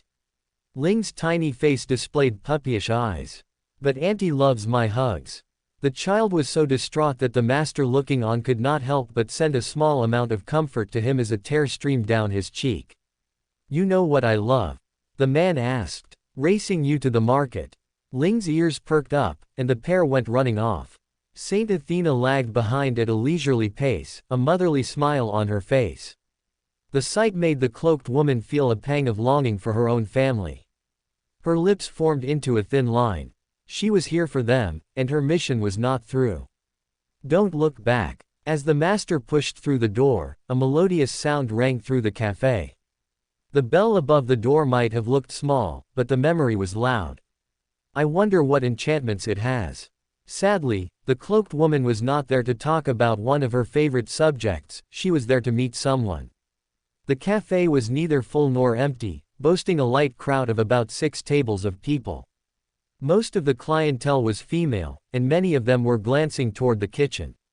Is the food service so slow that they are watching for their orders? The master felt for signs of life in the kitchen and frowned. Something very odd was going on. Welcome. A smartly dressed woman in a suit came toward her. Suddenly, her smile grew wider. A fellow floater. There aren't many of those around. Excuse me. The guest was taken aback. I am sure it isn't noticeable to most people. Is it related to your aspect? The hostess tilted her head. The visitor coughed. Not exactly. Aiko. A voice called from the kitchen. The petite awakened stiffened. Ah, sorry. As the boss says, there is time for chatting when I'm off the clock. Let me show you to a table. I am actually looking for someone, but I don't see him. The master frowned behind her scarf. Are you looking for Master Roan? Aiko's words caught the woman off guard yet again. She was, but the sudden declaration made the visitor lower her voice. How could you possibly know that? He came in a while ago but had to leave suddenly. He left a note. Out of her pocket, a small scrap of paper floated until it was snatched from the air by the eager guest. Reading it over quickly, the master hummed softly. It seemed Roan was followed and decided to change the meeting location at the last moment. Did you look at this? The woman questioned Aiko. The hostess held up her hands. Hey, I'm curious but not suicidal. I don't go around reading notes from masters no matter how curious I am. She's telling the truth. Thank you for your time. I shall be on my way. So soon. Aiko cleared her throat. A coin was tossed into her hand by the patron as she turned to leave. The petite hostess looked down at her hand, and her smile widened. Her fingers coiled around the coin like greedy serpents. A pleasure doing business with you. Reaching the door, the woman paused and turned on her heels. Not good. She paled and turned around and hurried back toward the hostess. On second thought, I've changed my mind. I would like a table. Preferably one in the corner, or the kitchen. The boss doesn't let anyone in the kitchen. But I can put you away from the window. Aiko watched the other woman nod as she tugged at her hood. That's fine. Lead the way. And hurry. Aiko guided the patron toward the back of the cafe. Taking a corner seat, the skittish guest ducked her head. Behind her, the door opened to admit a lovely, gray-haired mundane woman with a dignified air. Aiko handed the cloaked woman a menu before attending to her new patron.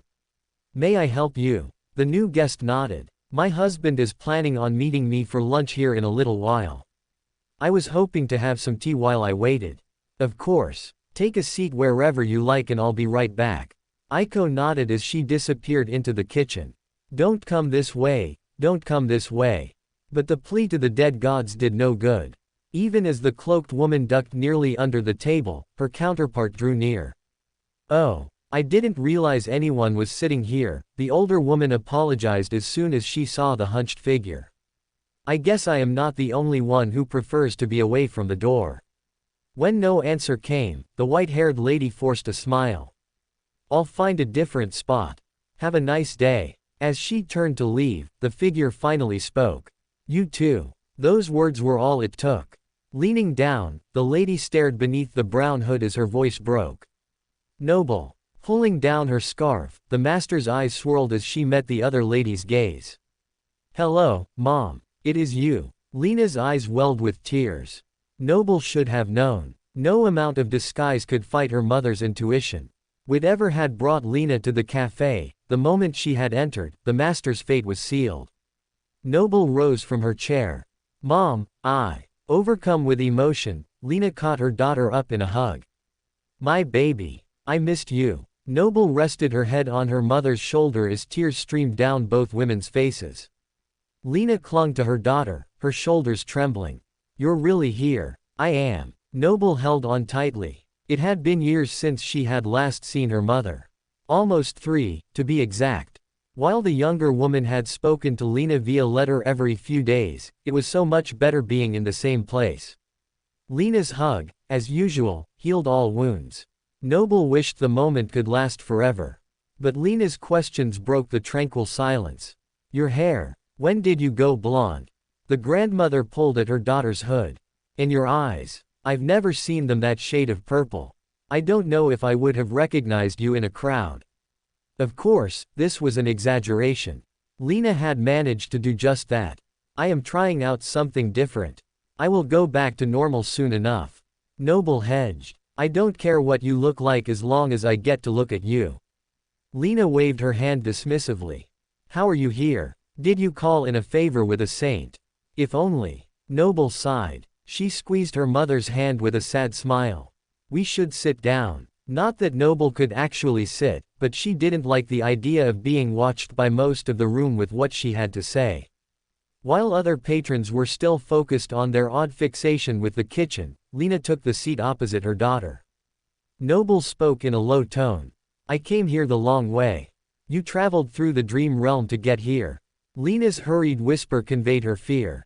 Indeed, Noble had. Her journey had been less than ideal and fraught with misadventure. Reaching the Stormsia had been particularly problematic. Fort had insisted on traveling with her to the edge of the Song domain, and it had nearly cost him his life. When they met the boat at the dock, a nasty little surprise was hiding among the docking crew, a skinwalker. The moment the creature caught a whiff of Noble, it attacked, lunging for her and Fort without a word. If not for Nave, who had recently become a saint, the situation would have been far more dire. With Noble to distract and support the scion of the House of Night, the skinwalker was dispatched to a watery eternal grave without any casualties. Saying goodbye to Fort had been harder than she imagined, so much so that the master almost abandoned her trip entirely. But the couple had spent over a year planning, and Fort wasn't about to let his wife give up at the last moment. We will be fine. The kids and I will be waiting for you when you return."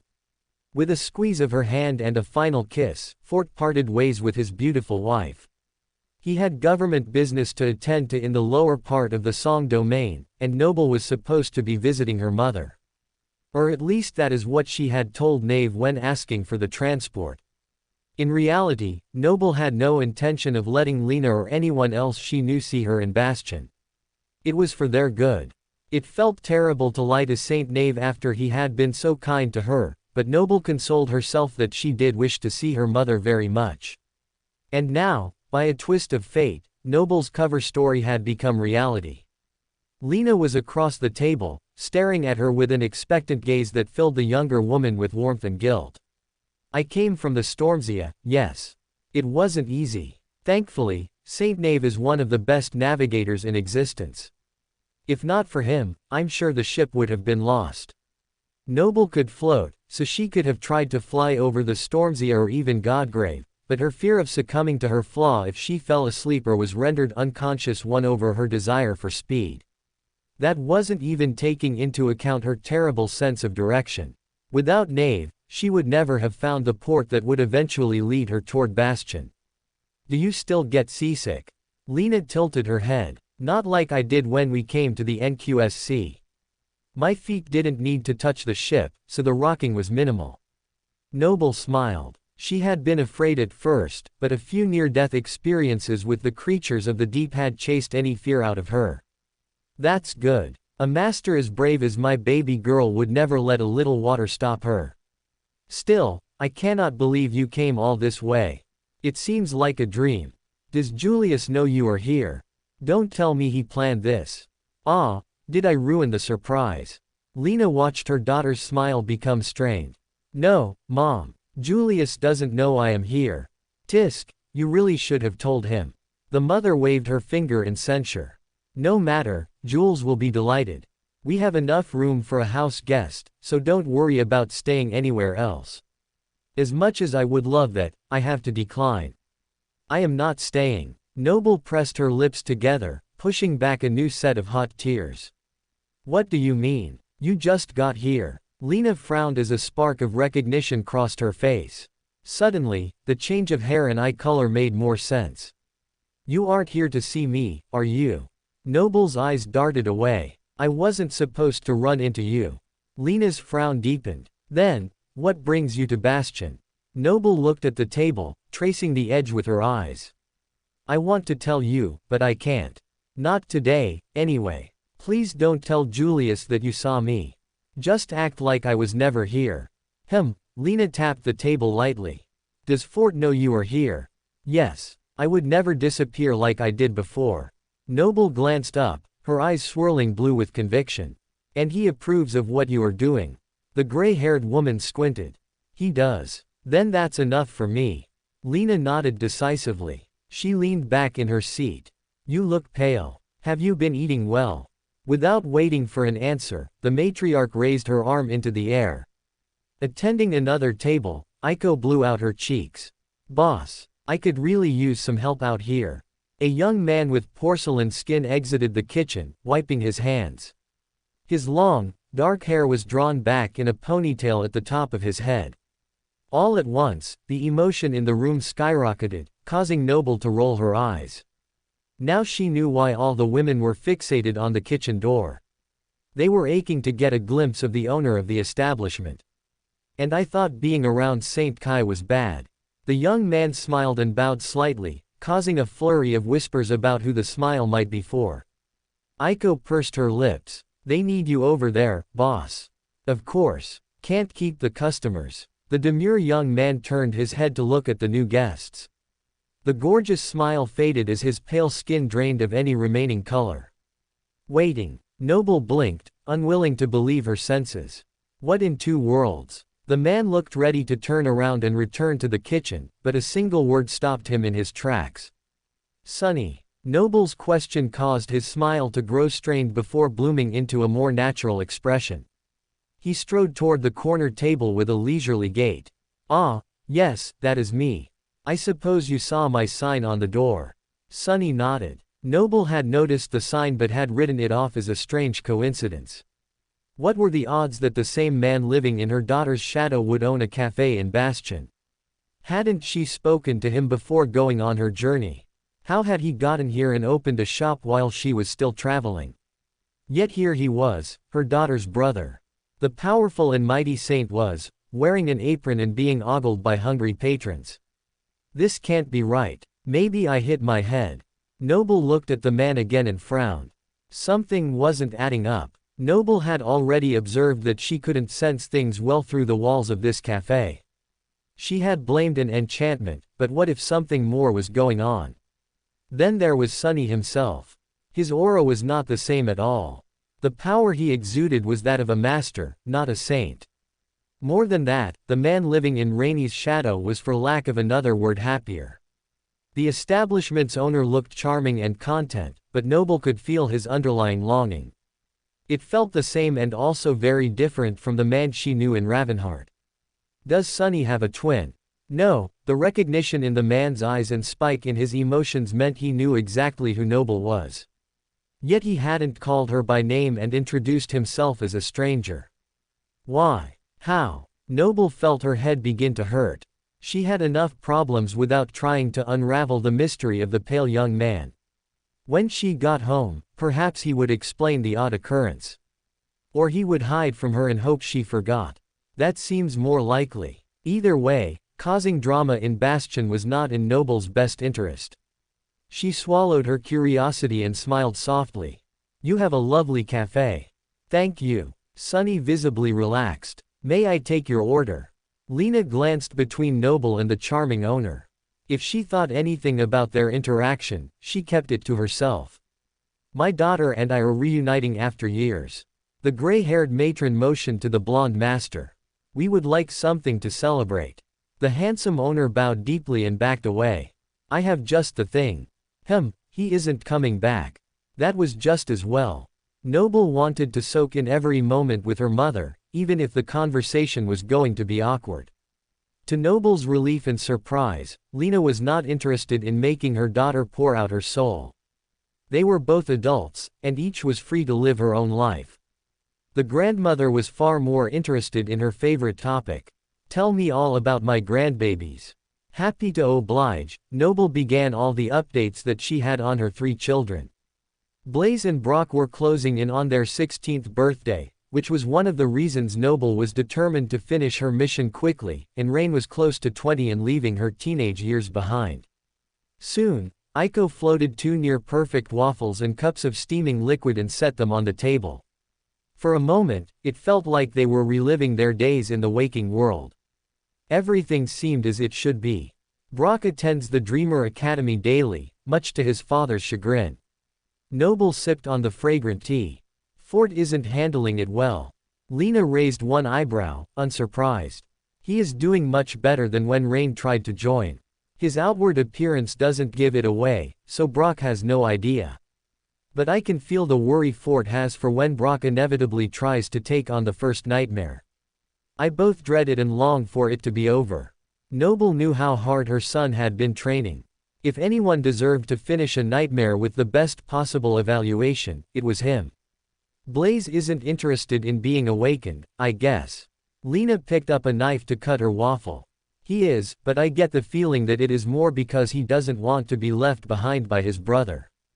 That human calculator is far more interested in helping Fort solve the world's problems in mundane ways. Right now, he only goes to the academy when Brock asks and is trying to finish up his regular studies first. At least she had one child who didn't seem keen on running headlong into danger. If Blaze chose to enter a nightmare, it would be after careful consideration of every angle. Noble could only hope his level-headedness would rub off on the elder twin. And Rain, still chasing monsters. Lena's mouth twitched slightly as she swallowed. More than ever, Noble chewed her lip. She got her own place not too long ago where she sometimes stays. She claims it is so we can have more space, but I think she is just trying to hide the worst of her injuries. She won't let me take her to a healer anymore. She claims it is wasting our money. That girl. The grandmother clicked her tongue. Does she think she is invincible? I admire Rain's bravery, but what's going to happen when she gets in some real trouble? Does she expect something to swoop in from the sky and save her at the last moment? No, not from the sky. The shadows, maybe. Noble heard a small crash in the kitchen as a dish fell to the floor and shattered. The floating master smirked. So he is listening. I knew it. It didn't matter. Noble wasn't about to say anything he couldn't hear from outside her kitchen window. But eavesdropping was rude. So, Noble didn't mind making him squirm. Don't worry, Mom. Rain is turning into a fine young lady. You would be proud of her. She hopes to visit you very soon. All the kids do. Has there been any progress on that front? Noble leaned forward in her chair. Ford had hinted that progress was coming, but he was also quite focused on delaying the inevitable war looming on the horizon. So while Noble hoped for progress that might unify the two domains, she also worried that it might expedite a confrontation. Lena shook her head. Things are moving slowly. Some days, I think we are a breath away from having electricity in Bastion, and other days, it feels like it will be years from now. It made sense. Noble had seen how wild the Dream Realm was. Things were highly unpredictable. The women continued, talking about the lives they had formed in their new homes. It was bittersweet to hear how well each of them was doing. Touching her pocket, Noble felt the slip of paper that Aiko had given her. The window to meet with Roan would soon close. Reluctantly, Noble pushed her plate away, dropped her payment on the table, and rose from her seat. It was nice to see you, Mom. I am sorry it couldn't be for longer. Lena nodded, her eyes betraying her disappointment. I hope you will come back and visit again soon. For real next time. I will try. I love you, Mom. Noble hugged the older woman one last time. I will see you again. Good luck, Noble. Lena kissed her daughter's cheek. Whatever it is, I know you will make me proud. Turning, Noble wiped a tear from her cheek. This won't be the last time I see you. I promise. Noble wasn't sure if the promise was to herself or her mother. It didn't matter. All she knew was that she meant it. As the soft bell announced her exit, Noble turned the corner and headed away from the lake and the bushy-browed professor who was running late for lunch with his wife. As much as she wanted to look back and greet her stepfather, the young master set her gaze firmly forward. She had a meeting to attend. Blast it. Why did he have to change the location?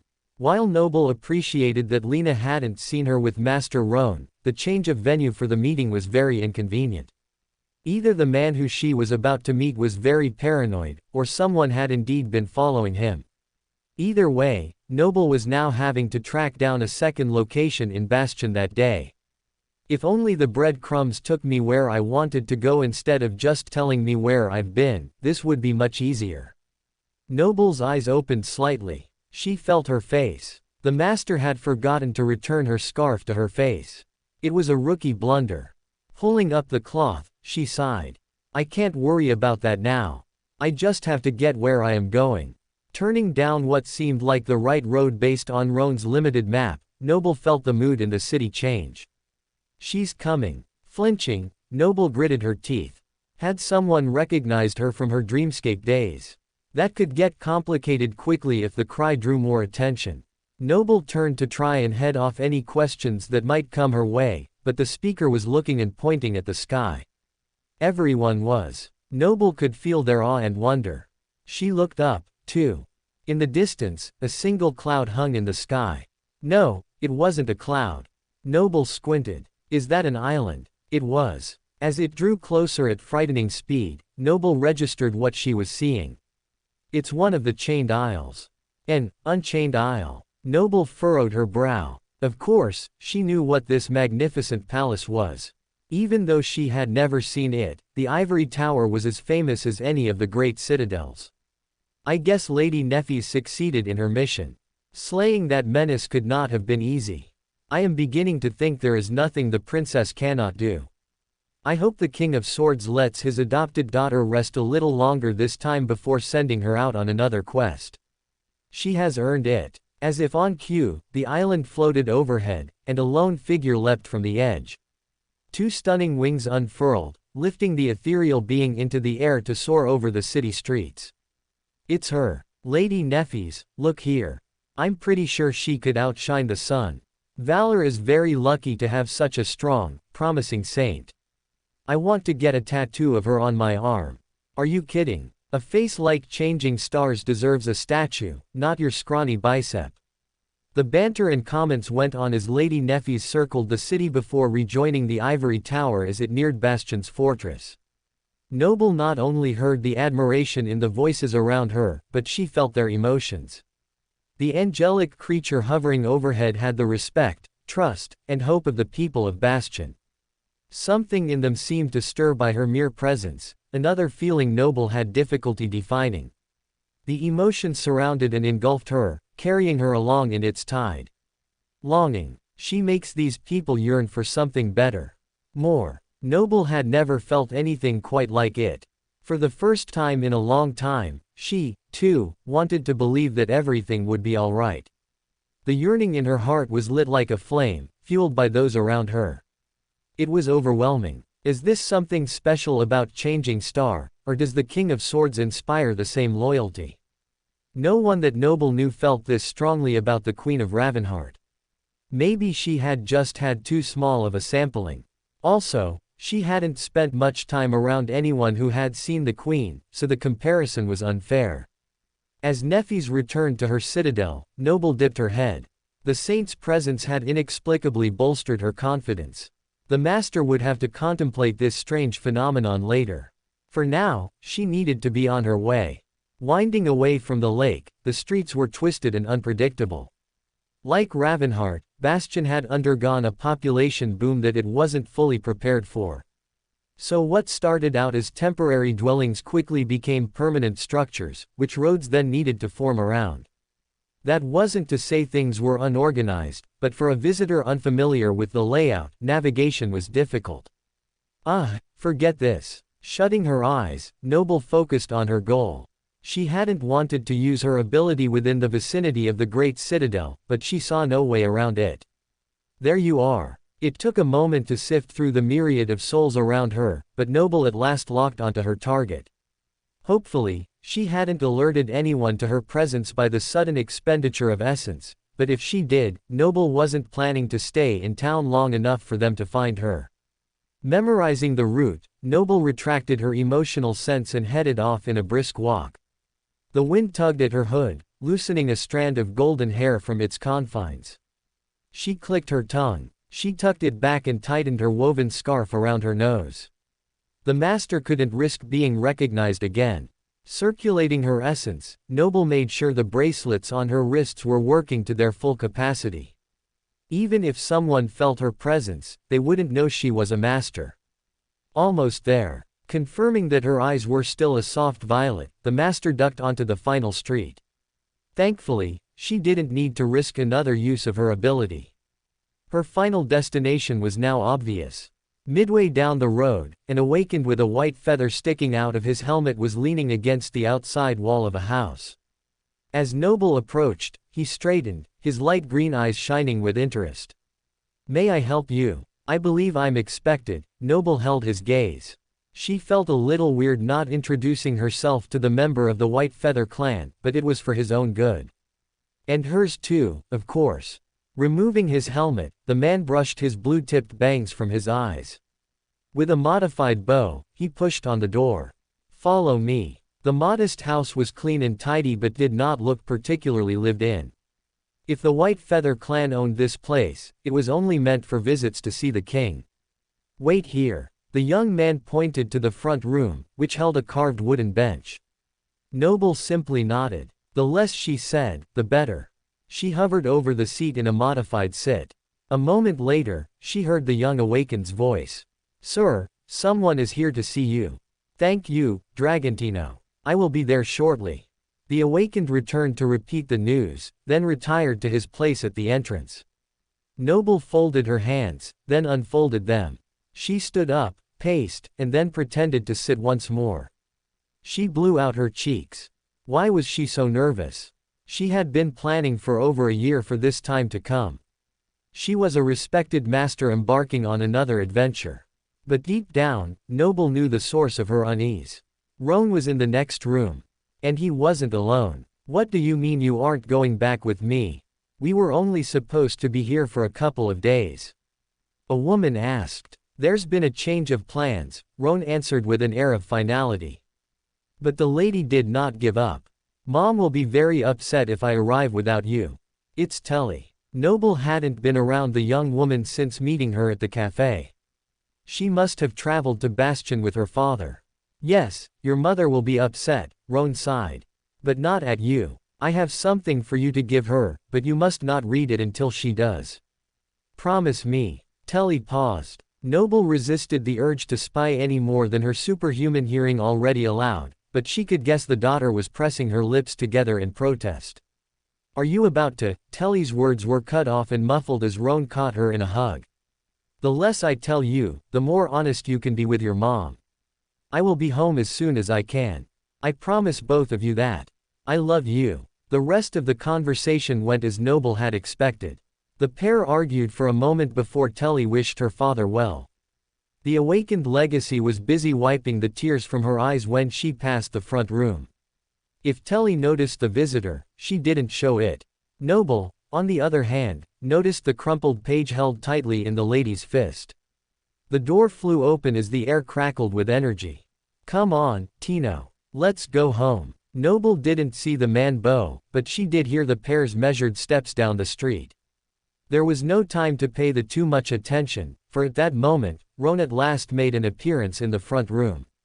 Welcome. Apologies for the delay and change of venue. He wore a pleasant smile, but the melancholy in his eyes betrayed him. You were a little busy. Noble looked at him meaningfully. Coughing, Roan rubbed the back of his neck. Telly was not supposed to come on my visit to the King of Swords. I should just be glad Tiras had business elsewhere, or she might have tried to come herself. So the person following you was your own daughter. I guess that means you never did tell your wife about our imminent departure. Roan shook his head. I gave Telly a note for her. Tiras will have to understand with time that this is for her. I just hope she forgives me sooner rather than later. Noble had only met Saint Tiras once, but the presence surrounding the enigmatic saint was not one she would ever forget. A small pang of guilt formed in Noble's chest. It was partially due to Noble that the White Feather clan had been sent to Antarctica so early in the campaign.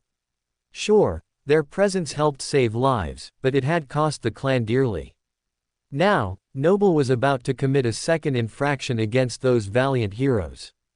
She was about to enter a seed with one of their champions without the clan's blessing. What could possibly go wrong?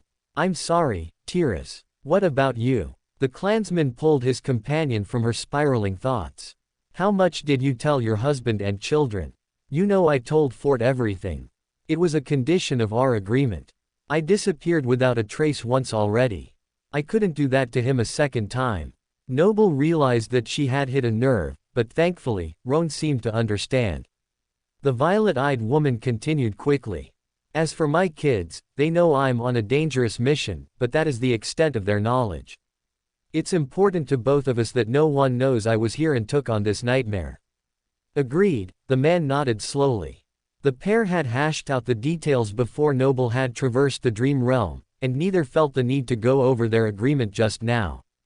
Roan would not reveal her involvement in the seed, and she would not pledge allegiance to Song or claim a citadel. The latter was her own decision. Since she did not want anyone to know that she was a saint for the time being, it was an easy choice. Beyond that, her family was unable to leave the Song domain. Noble couldn't in good conscience claim a citadel and align it with the warmongering queen. Claiming a citadel but not giving it to Ki Song would mean separating herself from her family. This was contrary to Noble's ultimate goal, to protect them at all costs. Do you have any other arrangements to make before we leave? The legacy asked. Is there anything you want to tell me before we meet the others? My mother found me at the cafe this morning. Noble watched the man's brows knit with concern. I was worried at first too. However, I think in the long run it is for the best. If anyone finds out I came to Bastion, she will say it was to see her. While Noble hated to drag her mother into things, what was done was done. I see. Roan studied her for a moment. Family is important, and if she is mundane, I imagine you don't get to see her often. It was the first time since moving to Ravenheart, Noble confirmed. I have missed her a lot. I hope it was a pleasant visit then. Rather than be upset, the legacy seemed relieved. Noble realized why. If she had family she loved in Bastion, she would be even less likely to take a stand against them. What about you? Is there anything I should know? The woman turned the question back on her companion. Roan nodded. Early this morning, I secured the blessing of the King of Swords to enter a seed. We did not need it to proceed, but it does make things easier on the other side. For me, at least. I do not suppose it would affect you one way or the other. Noble wasn't sure if that was true. As long as Lord Anvil didn't know she was a participant, he would not know to care about her existence. But if things went sideways, his approval of the mission might make a lot of difference in how she was treated. For better, or worse. Hopefully, the safeguards that Noble had put in place, including her change in appearance and name, would keep her out of trouble. While not perfect, they were the best she could do. Only time would tell if it was enough. I'm glad we won't be prevented from entering. Noble nodded. She had heard of people being prevented from transcending before, but those restrictions had become more lax since the chain of nightmares in Antarctica years before. Noble understood at least one morbid reason why. Both sovereigns were assembling the most powerful armies they could. Roan was entering the seed with or without her. The least Noble could do was share in his success and then do what she could to save as many people as possible from the coming doom. But for that to happen, she would have to survive her own doom first. The third nightmare. Indeed, everything is in place. Roan stroked his chin and glanced toward the door. And I think we have given my daughter enough time to be on her way. Are you ready? Straightening her shoulders, Noble forced a smile. I'm ready. Bring it. Ducking out of the stone cottage, Noble leaned against the wall. She scanned the street. A moment later, the illustrious master of the White Feather clan emerged as well. Noble monitored the emotions of those in the surrounding area, but no one seemed interested in his appearance. The emotional signature of Telly and her escort were also absent. With a small nod, the floating woman confirmed that things were clear. Together, they headed out of town and into the wild. The cursed forest that once thrived around Bastion had been burned and cut away. Noble marveled at just how vast the fallen titan had been. The area it had encompassed was frightening. Eventually, the pair found the edge of the woods. Unlike the titan, these forests consisted of a relatively harmless set of trees. We are far enough away now. Roan looked over his shoulder one last time to confirm they had not been followed. Are you ready to pick up speed? The corner of Noble's mouth tilted upwards. What did you have in mind? A mass of sparks coalesced into a majestic griffin. He leapt onto the beautiful Echo's back with a dashing grin. I figured we could fly the rest of the way, if you have no objection. Noble clicked her tongue. You go high and I'll stay low. Don't worry about me keeping up, though.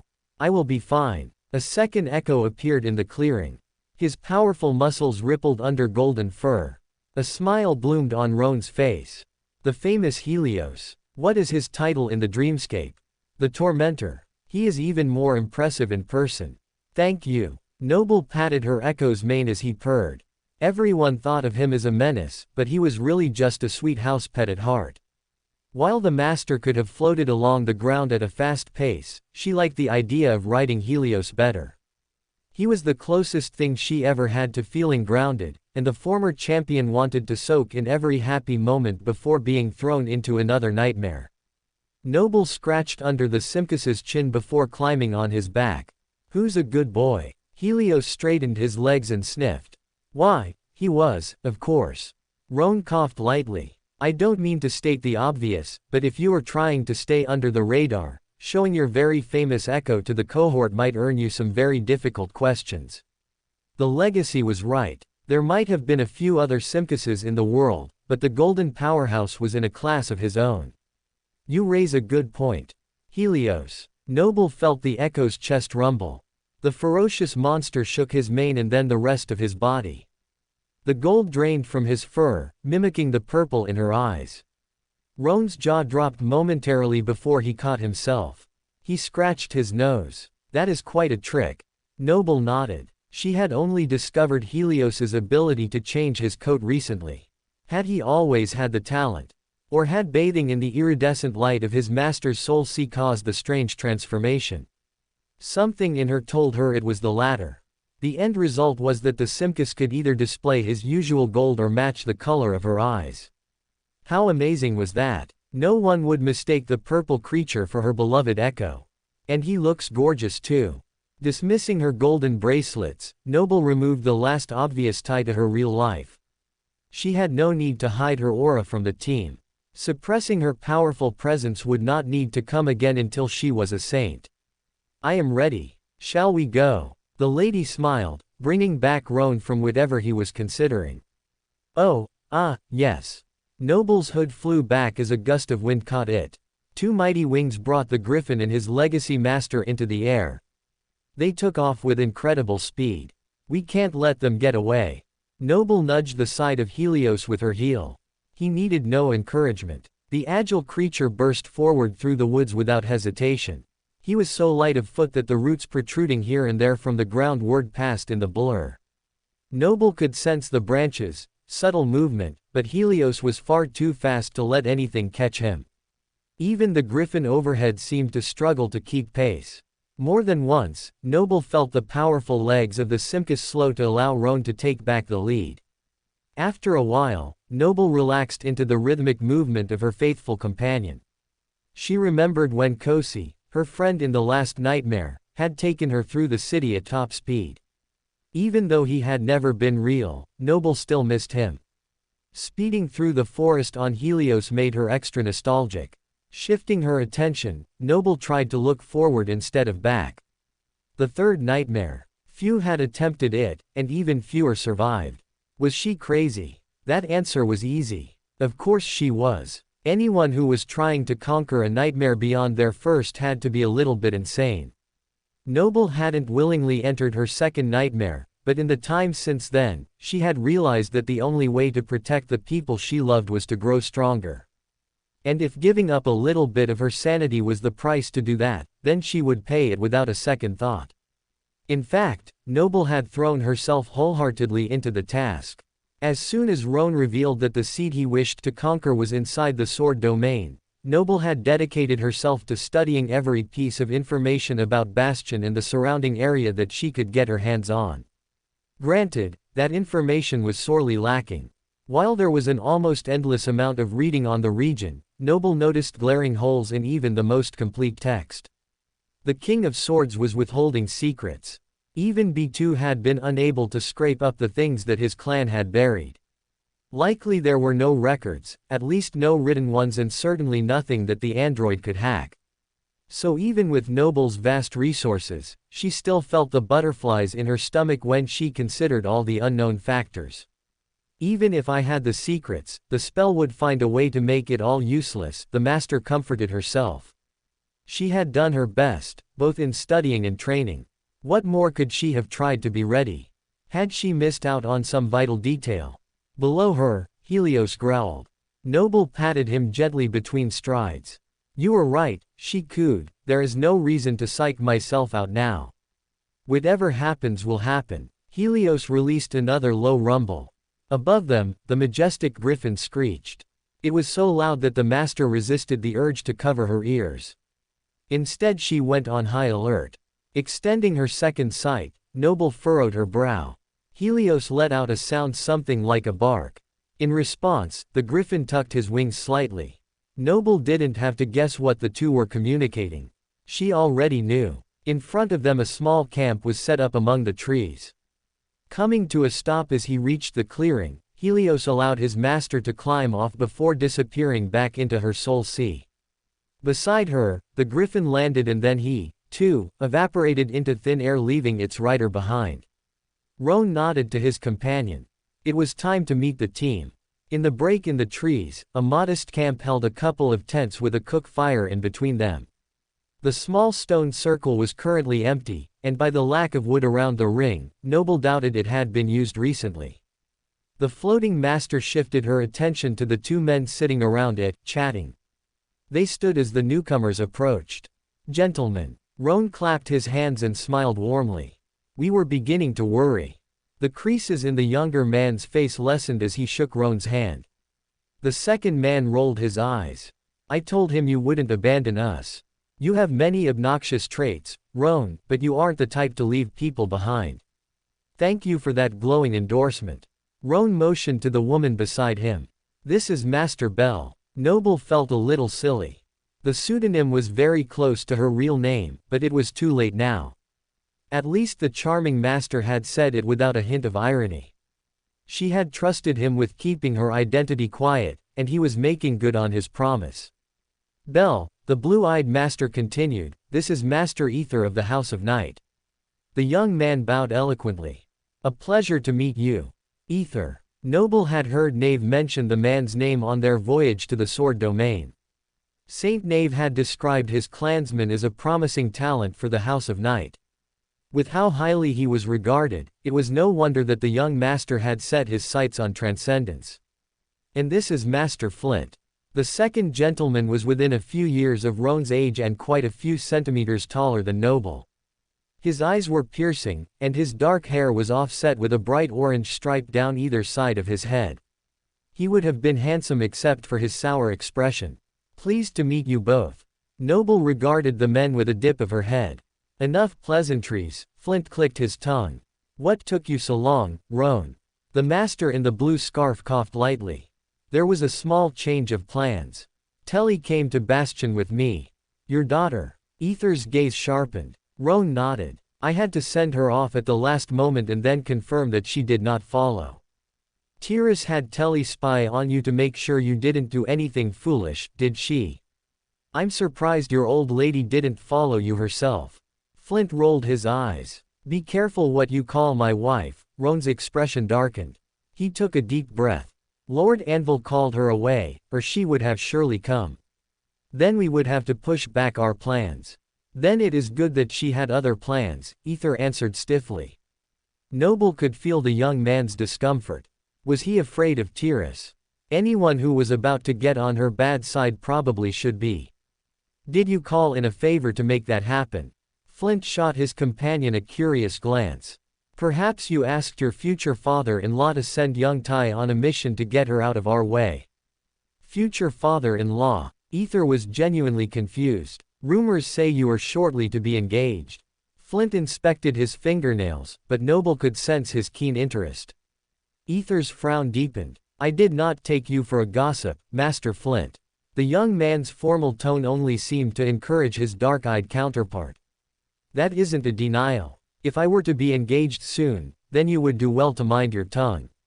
The man with starlight in his eyes began to lose his composure. Roan stepped between the men and clapped them both on one shoulder. Yes, well, we would all do well to be on our best behavior. Isn't that right, Flint? I already was. The surly master shrugged away and brushed his shoulder. I am sure Master Flint was just checking if I had any motives that might hinder us in the upcoming nightmare.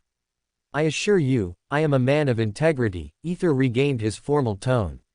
I commend my counterpart for looking out for the well-being of the group. Since you brought it up, what are your motives? Noble winced, realizing how accusatory it had sounded. What I mean to say, Master Ether, is that you are well known among your clan. I am curious what has brought you here to conquer a nightmare. Were there no suitable seeds in the Stormsia? Noble knew very little about the region beyond the shoreline. The area had no sovereign, but surely other masters were willing to join him in his quest for power. Please call me Ether, the young man smiled softly. Yes, there were seeds. His smile faded. What I was lacking were suitable people. What do you mean? Noble felt his emotions spike. Ether hesitated. After looking at the curious faces around him, he sighed. Something has been happening among the ranks of my clansmen. I cannot explain it. Only I feel a subtle undercurrent that troubles me. By becoming a saint, I hope to help my clan with whatever problems may come. Flint clapped slowly. How noble. Noble flinched before realizing he wasn't calling her name. She would have to be careful with that word from now on. It is, isn't it? She agreed. Almost as sickeningly wholesome as Roan wanting to transcend for the sake of his wife. Flint pretended to gag. Don't get him started, or he will sing her virtues all day long. What is sickening about that? I am here for my family as well. Are you not? Noble shot a questioning glance at Roan. We can't all be like Roan IE and his sickeningly perfect wife. I am pragmatic. I am here because transcending is the only way to get a citadel. And the only way to get a sovereign to notice you is to have a citadel. So I will transcend. Flint tapped his temple. He isn't lying. The man had meant every word. Noble felt a small knot form in her stomach. If Flint wanted to serve Anvil, then Noble was helping to create another enemy to invade Ravenheart. If only Sarai hadn't declined. Or Nickel hadn't disappeared without a trace. Then she would have a built-in ally and feel more secure in her place. Was she doing more harm than good by being here? These people would go in the seed with or without me, Noble reminded herself. I cannot argue with your logic, but I don't like the way you speak about the leaders of the White Feather clan. Roan is the head of our cohort. Shouldn't he earn more respect? I don't give respect. It's earned. Flint crossed his arms. Roan shook his head. You'll have to excuse him. Flint and Tyrus were schoolmates. He has always felt a bit competitive when it comes to my wife's accomplishments. The dark-eyed master scoffed. I should have gone with her into the third nightmare, but I was prevented. So I will have to settle for you instead. Beggars can't be choosers. Or so they say. You are just a ray of sunshine, aren't you? Noble tried not to take offense at the man's words. At least she never had to worry where they stood. Flint spoke his mind a little too easily. See, at least someone notices. Flint tilted up his chin. Resisting the urge to rub her forehead, the floating master looked off into the woods instead. Another person had entered her emotional field. Noble hummed softly. I believe the next member of our cohort will be arriving soon. This one better be your ringer, Roan. So far, I am not impressed. Flint waved his hand dismissively. Roan ignored his friend, his body tense. Someone is out there. Do you recognize them? Noble focused before shaking her head. No, I don't know their emotional signature. Is something wrong? The leader's lips formed a thin line. This is everyone in the cohort. I don't know who that is, but they aren't with us. Sparks filled the air as the three men and one woman called forth weapons. Ether held a crystal harpoon.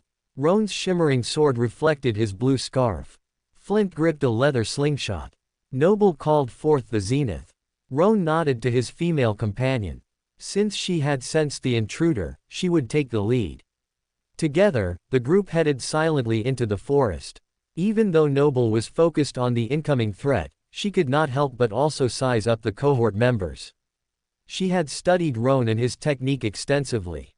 He was the only guaranteed member of the team and the obvious leader, so Noble had made sure to know him well. The other two men, however, were complete unknowns. This was as good a time as any to see them in action.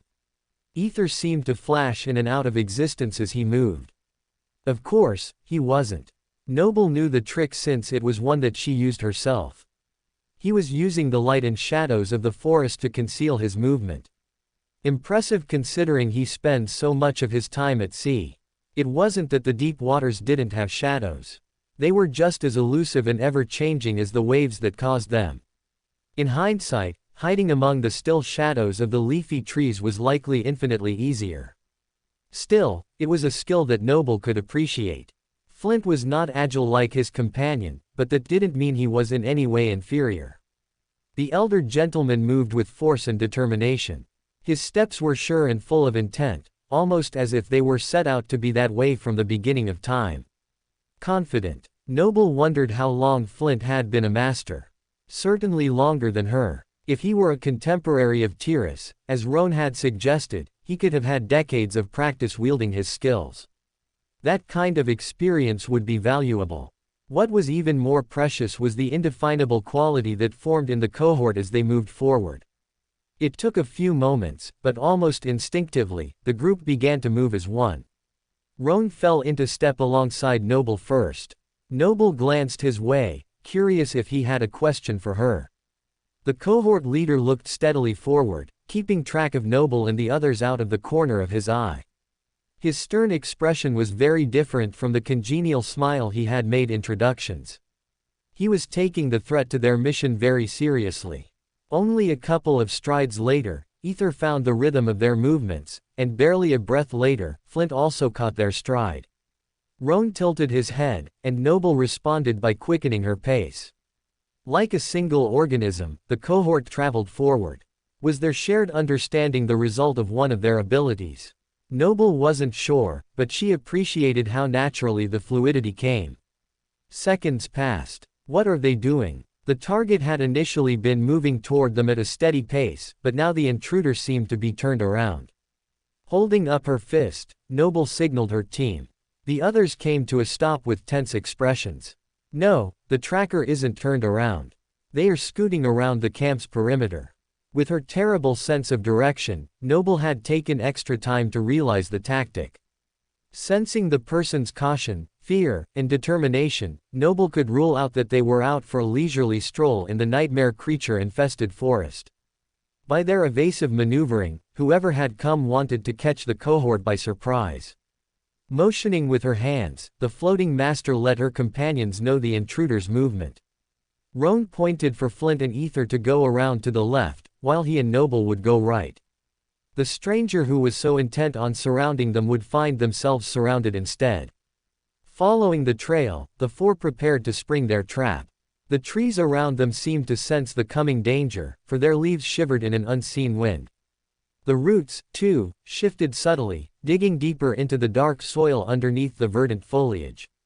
That's not unnerving at all.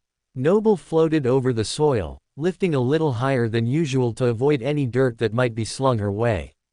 Her companions shot each other wary glances. But none of them dared speak. They were too close to the enemy. The slightest noise could let the stranger know they had been spotted. A shock of blue passed between the trees as Noble caught a glimpse of a billowing cape.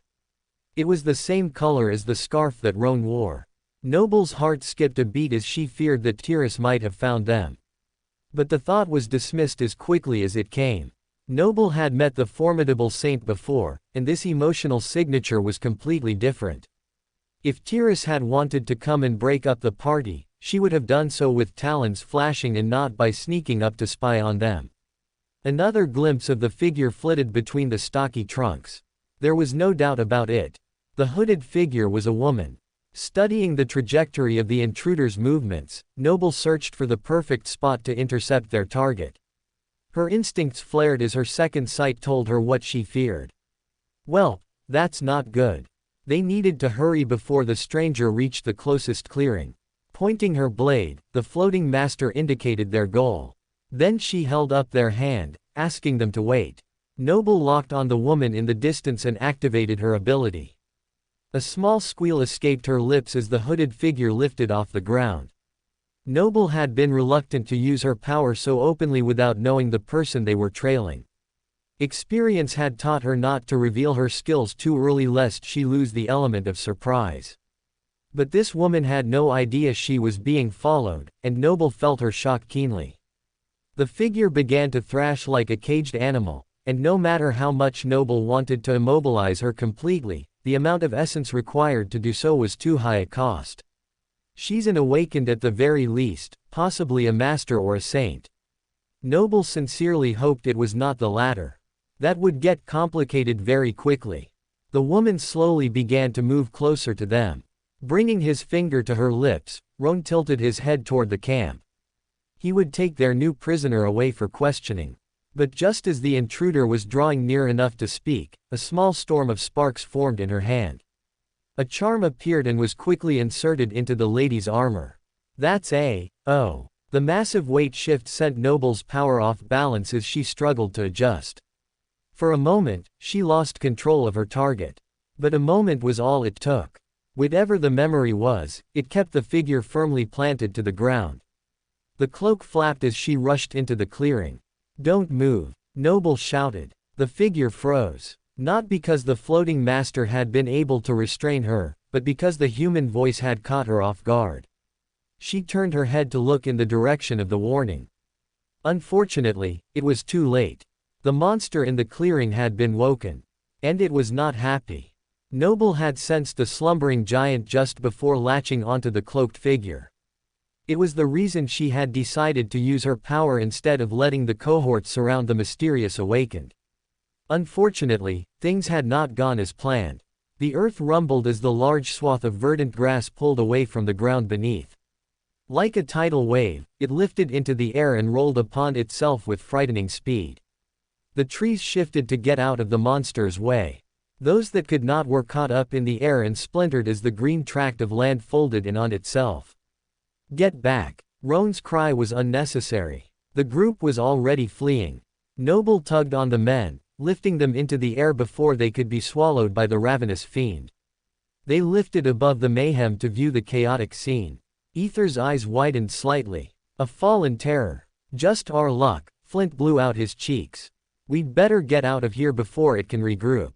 Those skittish trees must be its minions. Imagine what they will do when that thing fully wakes up. Noble furrowed her brow. We cannot leave that woman. She is trapped. It had all happened in barely an instant. Because of the charm attached to the cloaked figure, Noble had been unable to lift her when rescuing the others. The woman had been swallowed by the grassy knoll along with many of the unlucky trees. Bell is right, Ether placed his hand on his chest. We cannot just let a human be devoured by the terror. That intruder was coming after us, and you want to save her. It doesn't matter. She's probably already gone, Flint argued. She's alive. Noble's eyes darkened slightly. I can feel her. Well, that's just great. Quite a convenient power you have there. Flint rolled his eyes. Roan, tell Bell to get us out of here.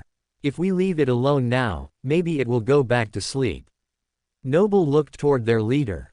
If he told them to go and abandon the stranger while she was still alive, the floating master would be faced with the unfortunate choice of going against her team. Trying to kill that abomination would be nearly impossible alone, but there was no doubt in her mind that she needed to help the terrified human. No, Bell is right. We need to get answers. And the terror is a menace. For the sake of Bastion, we should dispose of it.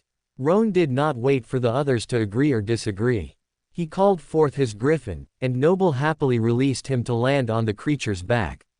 Hearing Flint grunt, Noble smiled at him. Look at it this way. If we are willing to go after someone we don't know, we won't hesitate to help you when you are in trouble. The dark-eyed man clicked his tongue. You heroes are all the same. Let's get this over with. Drop me, Blondie. Ignoring the new nickname, Noble let Flint and Ether down in a controlled fall. The two masters were seasoned warriors, and they prepared for impact with their weapons ready. When they landed outside the boundary of moving grass, both lunged to attack their much larger foe. Noble dove too. Instead of aiming for the last place that she had seen the unfortunate captive, the Dreamscape champion followed the tug that she could not describe. Even though the woman might have meant harm, Noble cared about her survival. So even though her second sight was not working properly through the layers of the earthy terror, Noble's Kingdom Keeper attribute helped her track the woman instead. The cloaked figure was wrapped tightly in the roll of grass. With the help of the small tendrils, she was being moved slowly upward toward the head. There were no eyes or mouth on the abomination, but the creature wanted to devour the human's soul. Wherever it was taking the captive was not somewhere that a person should go. Shutting her eyes for half a second, Noble relinquished control to the pull of her ability. The person she wanted to keep safe was still alive and waiting to be rescued. In a blink, she raced forward toward the mound of dirt. Infusing the zenith with its poison, the floating master plunged into the mound of dirt. She did not think that the acrid liquid dripping from the blade would hurt the colossal giant, but that wasn't Noble's goal. The acid simply needed to coat the grass and dirt to keep it from repairing. Digging a hole was hard enough. Digging one sideways into an angry monster was another level of difficulty. Dirt and grass rained down on the floating master's head, causing her to hiss. Her helmet protected her from the worst of the pain, but particles of earth still sifted into her visor and rubbed up against her skin. I'll recover. She won't if I don't get to her soon. Noble felt the pull between them lessen, but she tried not to panic. Other than being crushed by the overwhelming weight, suffocation was the next likely cause of death. Awakened could hold their breaths for a long time, but not forever. Hold on a little longer. As another clod of turf was shoved out of the way, the woman's emotions became easier to sense. They were erratic. She's going to lose consciousness. Pressing her lips together, Noble sent a jolt of hope toward the terror, doing her best to get past the muddy exterior and penetrate to her goal. The other woman's emotions spiked but then settled. She realized that the feelings were not her own and somehow managed to focus on them instead of her own. All at once, the pull inside Noble became so strong that she felt that she might be able to tug on it like a lifeline. So, in a moment of desperation, she did.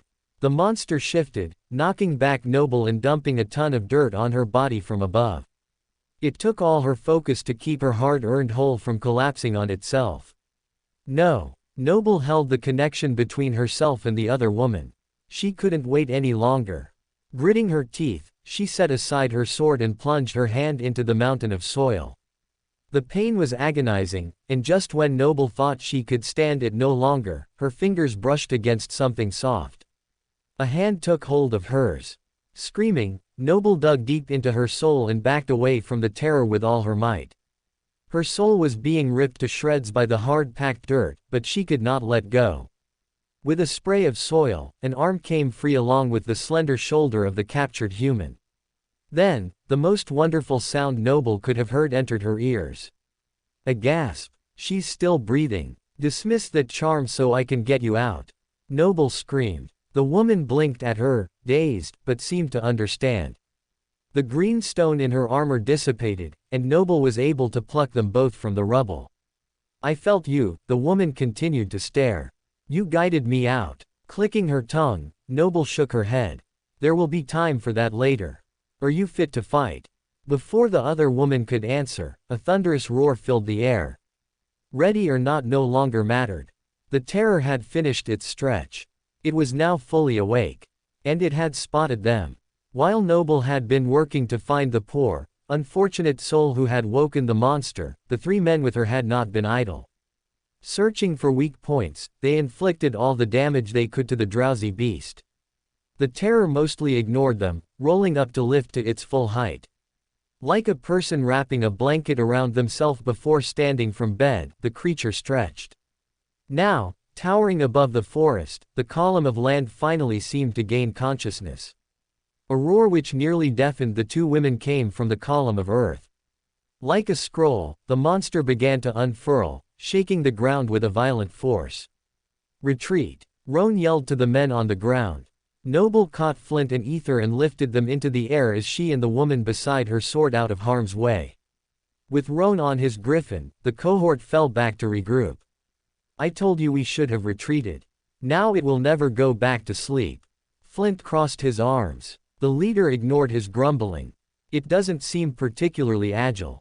Though I wouldn't expect something the size of an island to be very quick on its feet. The monstrous swath of earth flattened, blocking out the sun with its tall, two-dimensional form. Look at that. The stranger's mouth dropped open as she pointed. A series of holes riddled the surface of the terror about 3/4 up on its massive body. Noble raised one eyebrow before glancing at the zenith. Although the poison of the blade had not done any additional damage, it had prevented the bizarre creature from closing the holes. Pushing back his blue scarf, Roan nodded. Looks like the creature is not invincible. If we can find the weak points, we can kill it. If we divide and aim for different spots, it should be too distracted to come after all of us. That seems reasonable, Ether nodded solemnly. Your solution to this situation is to use us all as bait for each other. Taking a deep breath, Flint adjusted his helmet with a scowl. Fine. Let's get this over with. Roan glanced at the dark-eyed master. Well, what? Flint raised his eyebrows. The man on the griffin motioned toward their enemy. Tell us where to attack. Oh, that. Flint rubbed his eyes before squinting at the colossus. It has no discernible heart, but I think you already knew that. 5 nodes are formed like a star, with one in the center. I can try and mark them if you like, but the darker patches of grass will get you close. Blondie nearly got one of them on the left. The earth shook below them as the giant took a step toward them, a scoot. Either way, it moved, leaving a canyon where its foot scraped along the ground. The griffin screeched as its master barked out the orders. You ladies get the top point and the one on the right. Ether and I will handle the center and the left. And Flint, don't worry about me or this flying business. I'll get the two at the bottom and do all the heavy lifting. The man brushed his fingers through the orange streak in his hair. You get one of them at the very least. Whoever finishes first can go after the final core. Be careful. Roan's final words were drowned out by the next earthquake as the behemoth took another lurching step. The terror's clunky movements were deceptively fast, covering many meters in a split second. The group was forced to part as a boulder was launched in their direction. On Flint's signal, Noble released her hold on the master. Ether leapt behind Roan, leaving only the other woman in her power. That was just as well. Noble was beginning to feel the strain from holding so many powerful people. At least she wasn't going to have to lift any of them out of a small hole in a dome while being chased by a million skinwalkers. This has to be easier than that, right? Next to her, the auburn-haired woman seemed to still be reeling. She needed to get her emotions under control. How good are you at close-quarter combat? Noble watched the other woman shake her head. I'm good. Only. She's still in shock. Relax. Noble sent a wave of calm. It was more forceful than she had intended, but the brunette absorbed the emotion, thirsty. Thank you, she breathed. I am good at close combat, but I'm more skilled with my bow. I have arrows that can. Good enough for me. Noble lifted them both to the darkened patch of grass closest to the existing holes. Noble felt the other woman tug forcefully on her arm. Watch out. Beside them, a violet-maned creature manifested, but instead of evading, Noble simply smiled. That's my Simkus. Go get him, boy. Noble had already determined that touching the living mountain would activate her flaw, and she had no intention of feeling pain if it wasn't necessary. So this time, Helios would be the one to dig while she managed from afar. The grass reached out to bind the Simkus as he drew near, but it never got the chance. Slicing through the air, the zenith moved by an invisible hand to mow down the tendrils and widen the hole for the violet echo to enter. Noble blinked as she saw the edge of something shimmery. Is that a core? The floating master had never seen a manifested core inside a creature before, only the shards once the abomination was dead. This was a rare occasion. Digging his claws into the turf, Helios excavated one of the 6 sources of the creature's power. That was not to say that it was easy. Unhappy with the scar left by the zenith, the terrestrial giant tried to bury the creature who had burrowed into it like an unwanted insect. Boulders tumbled from the sheer cliffs, pelting the violet fur and drawing blood. The ferocious struggle between the echo and the mountain was a losing battle from the start, and when Helios barely escaped having his head crushed by an MPV-sized boulder, Noble recalled him to her soul sea to heal. Good boy. I'll finish what you started. By now, the core was exposed to the light of day. Except for the strange coloring, it looked like a miniature sun. It would have been beautiful if it didn't represent a power that was intent on destroying the small band of humans. The zenith flew gracefully back into Noble's hands. She infused it with her essence, and a feeling of untold strength coursed through her slender body. I'll be back. Her soul was already in tatters. Noble could not handle this feeling for long. With the hummingbird's wings gracing her feet, she became a blur of speed. She made the zenith and herself as heavy as she could as she aimed for the shimmering target. This better work, she thought belatedly. If it didn't, she would be flatter than the pancakes she had seen served at the restaurant that morning. The point of her sword pressed against the nebulous mass, and for a moment, Noble thought her blow might glance off entirely. But then she felt it give, and all at once the core gave way. Glassy shavings flew in every direction, cutting gouges into the metal of her armor. Gritting her teeth, Noble pushed harder as she rammed against the inside of the giant. Helios had dug as much as possible, but he hadn't finished clearing the way. Noble used every bit of momentum to pierce the other side. Everything went dark as the dirt filled behind her where the core had been. Her worst fear was about to come true. She would be buried alive. But before she could seriously consider the prospect, Sunlight glinted off her sword as her battered body and soul exited the other side. I made it. Noble heaved a sigh of relief. That was, until she got a look at the back of the terror. Just great. Worms. Why did it have to be worms? Noble's stomach lurched. Not only was the backside of the terror now covered in millions of tiny worms, but the creepy crawlies had also coated the loose soil with a translucent slime. And that slime was now coating her body as well. Ew. Pushing down the nausea created by the smell, the warrior wiped off the coating from her armor. Where had the minions even come from? They hadn't been there before. Noble shivered. There were more important things to focus on, and the smell of the worms was clouding her thinking. Coming at the creature from the back would be inconvenient. It was better to return to her comrades before they began to worry. Coming around the side of the flat creature, Noble gained a full picture of the scene before her. Roan and Ether soared through the air on the back of the griffin. By the way they carried themselves and their confidence, there was no doubt they were proud leaders in legacy clans. As the griffin rose into the air, a spark of electricity arced between Roan's fingers. Then the glowing ball grew, joined by thousands of small streams from the sky. The electric charge coalesced, and as the griffin tilted downward, the beam shot straight for the terror. At the same moment, Ether stood behind his companion on the lion's back. With a tip of his head that looked more like a formal bow, he dove from the back of the echo toward the grassy monster. The sword in his hand began to glow like a celestial beacon, its edges seeming like they were made of pure starlight. The sword sliced the air, appearing to split reality as the night sky appeared in his wake. Roan's lightning hit the terrestrial giant a second before the Nightwalker's blade. The bolt was not powerful enough to affect the entire monster, but the dark grass caught fire while the dirt below it melted like lava before cooling. The incandescent soil dripped away, revealing another of the strange cores of the fallen abomination. Leaping into the breach, Ether plunged his blade into the core 3 times at opposing angles. Then, like a rock skipping on the surface of the water, he took 3 vertical steps before pushing off of the fiery cliff face. Roan caught his companion, and the two soared away just as the core gave into the strain. Shimmering liquid poured out of the sphere, spilling onto the lava and mixing with it. A second core was destroyed.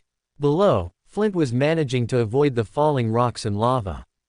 A string of curses escaped his lips as he tried not to be buried under the debris.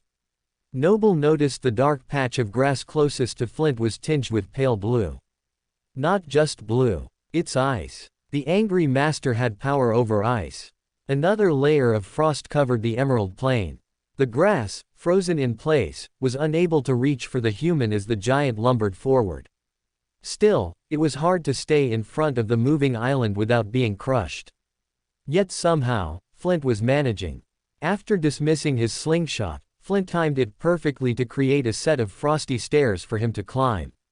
His movements were not as agile or beautiful as Ether's, but they were full of menacing power. Reaching the center of the ice, Flint called forth a mace with diamond tips. The harrowing weapon crashed into the permafrost, shattering the grass and ground like it was made of glass. But Flint was not through. Navigating the frozen shards, the disgruntled warrior endured thousands of tiny cuts to reach his goal. Then, like a master gemcutter, Flint went to work on the core. There was purpose and precision in his movements, making him look more like a machine than a man. The diamond spikes of the mace scratched against the nebulous surface, etching a path of destruction as it moved. Flexing his fingers, Flint fled at the last moment. Instinctively, Noble reached for him to soften his landing. But before she could latch onto him, the older man made himself an icy slide to the ground. While 2 cores were almost simultaneously obliterated, a third was still under attack. As Noble neared the floating stranger, the brunette was already letting off another bolt in her barrage of arrows. The quiver on her shoulder was filled with different fletchings, and new arrows manifested as soon as they struck their target. Every shot rang true, slowly creating a massive hole in the landscape. Even with Noble having to constantly move the other woman to keep her far away from the terror, the archer did not struggle to aim and fire. Not bad. The work was paying off. While not every arrow was doing much to the tough surface of the giant, the collective force was carving a canyon in the rocky hide. Quite an arsenal. Seeing Noble, the woman called out to her. "Lift me higher." The two women headed upward, racing through the air at a diagonal to keep ahead of the towering beast. The archer never stopped shooting, making steady progress as they neared. "Stop here," the brunette ordered. "You have a bow." Noble nodded, calling on the memory as they paused their ascent. The lady passed her blonde companion one of her arrows. "On my mark, we both shoot at the crack. Now." Noble barely had time to knock her arrow before the call came. Immediately, she knew her aim was off. Fortunately, she did not need to rely on the air to guide her shot. At the last moment, Noble used her ability to adjust the trajectory of the arrow to land in the same spot as the first. When the tips touched, the two arrows entwined and became one. They sizzled before burrowing deep into the core. Golden liquid poured out like a waterfall before dissipating into nothing. "I've always wanted to do that." The woman's hood fell away from her face, revealing two shining eyes. This was the first good look that she had gotten at her companion. She was likely around Noble's age or a little older. Not that ages were easily discernible for awakened beings. And with the dirt streaked across her face and the cherubic grin, she appeared little more than a child. Her words echoed in Noble's mind. "You mean you've never tried that before?" She blinked. "I've only ever shot both myself. It works much better with two people." The woman beamed. "Thanks." Noble felt the woman's genuine delight. It was oddly heartwarming in the heat of battle. Noble smiled at the stranger, glad that she was so pleased with the success. That happiness, however, was short-lived. Another earthquake disturbed the ground below. The terrestrial giant swayed. With only two of its cores still intact, it no longer had the energy to stay upright. That didn't mean it was less intent on destroying the humans that were inflicting so much pain. If it couldn't chase them down, it would do the next best thing. The island stopped moving, teetering on the thin edge of its feet. Then it leaned forward, ready to block out the sun for the humans forever. For more thrilling fanfiction stories like this, check out my channel Fanfic Audiobook. Dive into epic adventures, mysterious realms, and legendary journeys brought to life through immersive storytelling. Don't forget to like, share, and subscribe for more amazing audiobooks.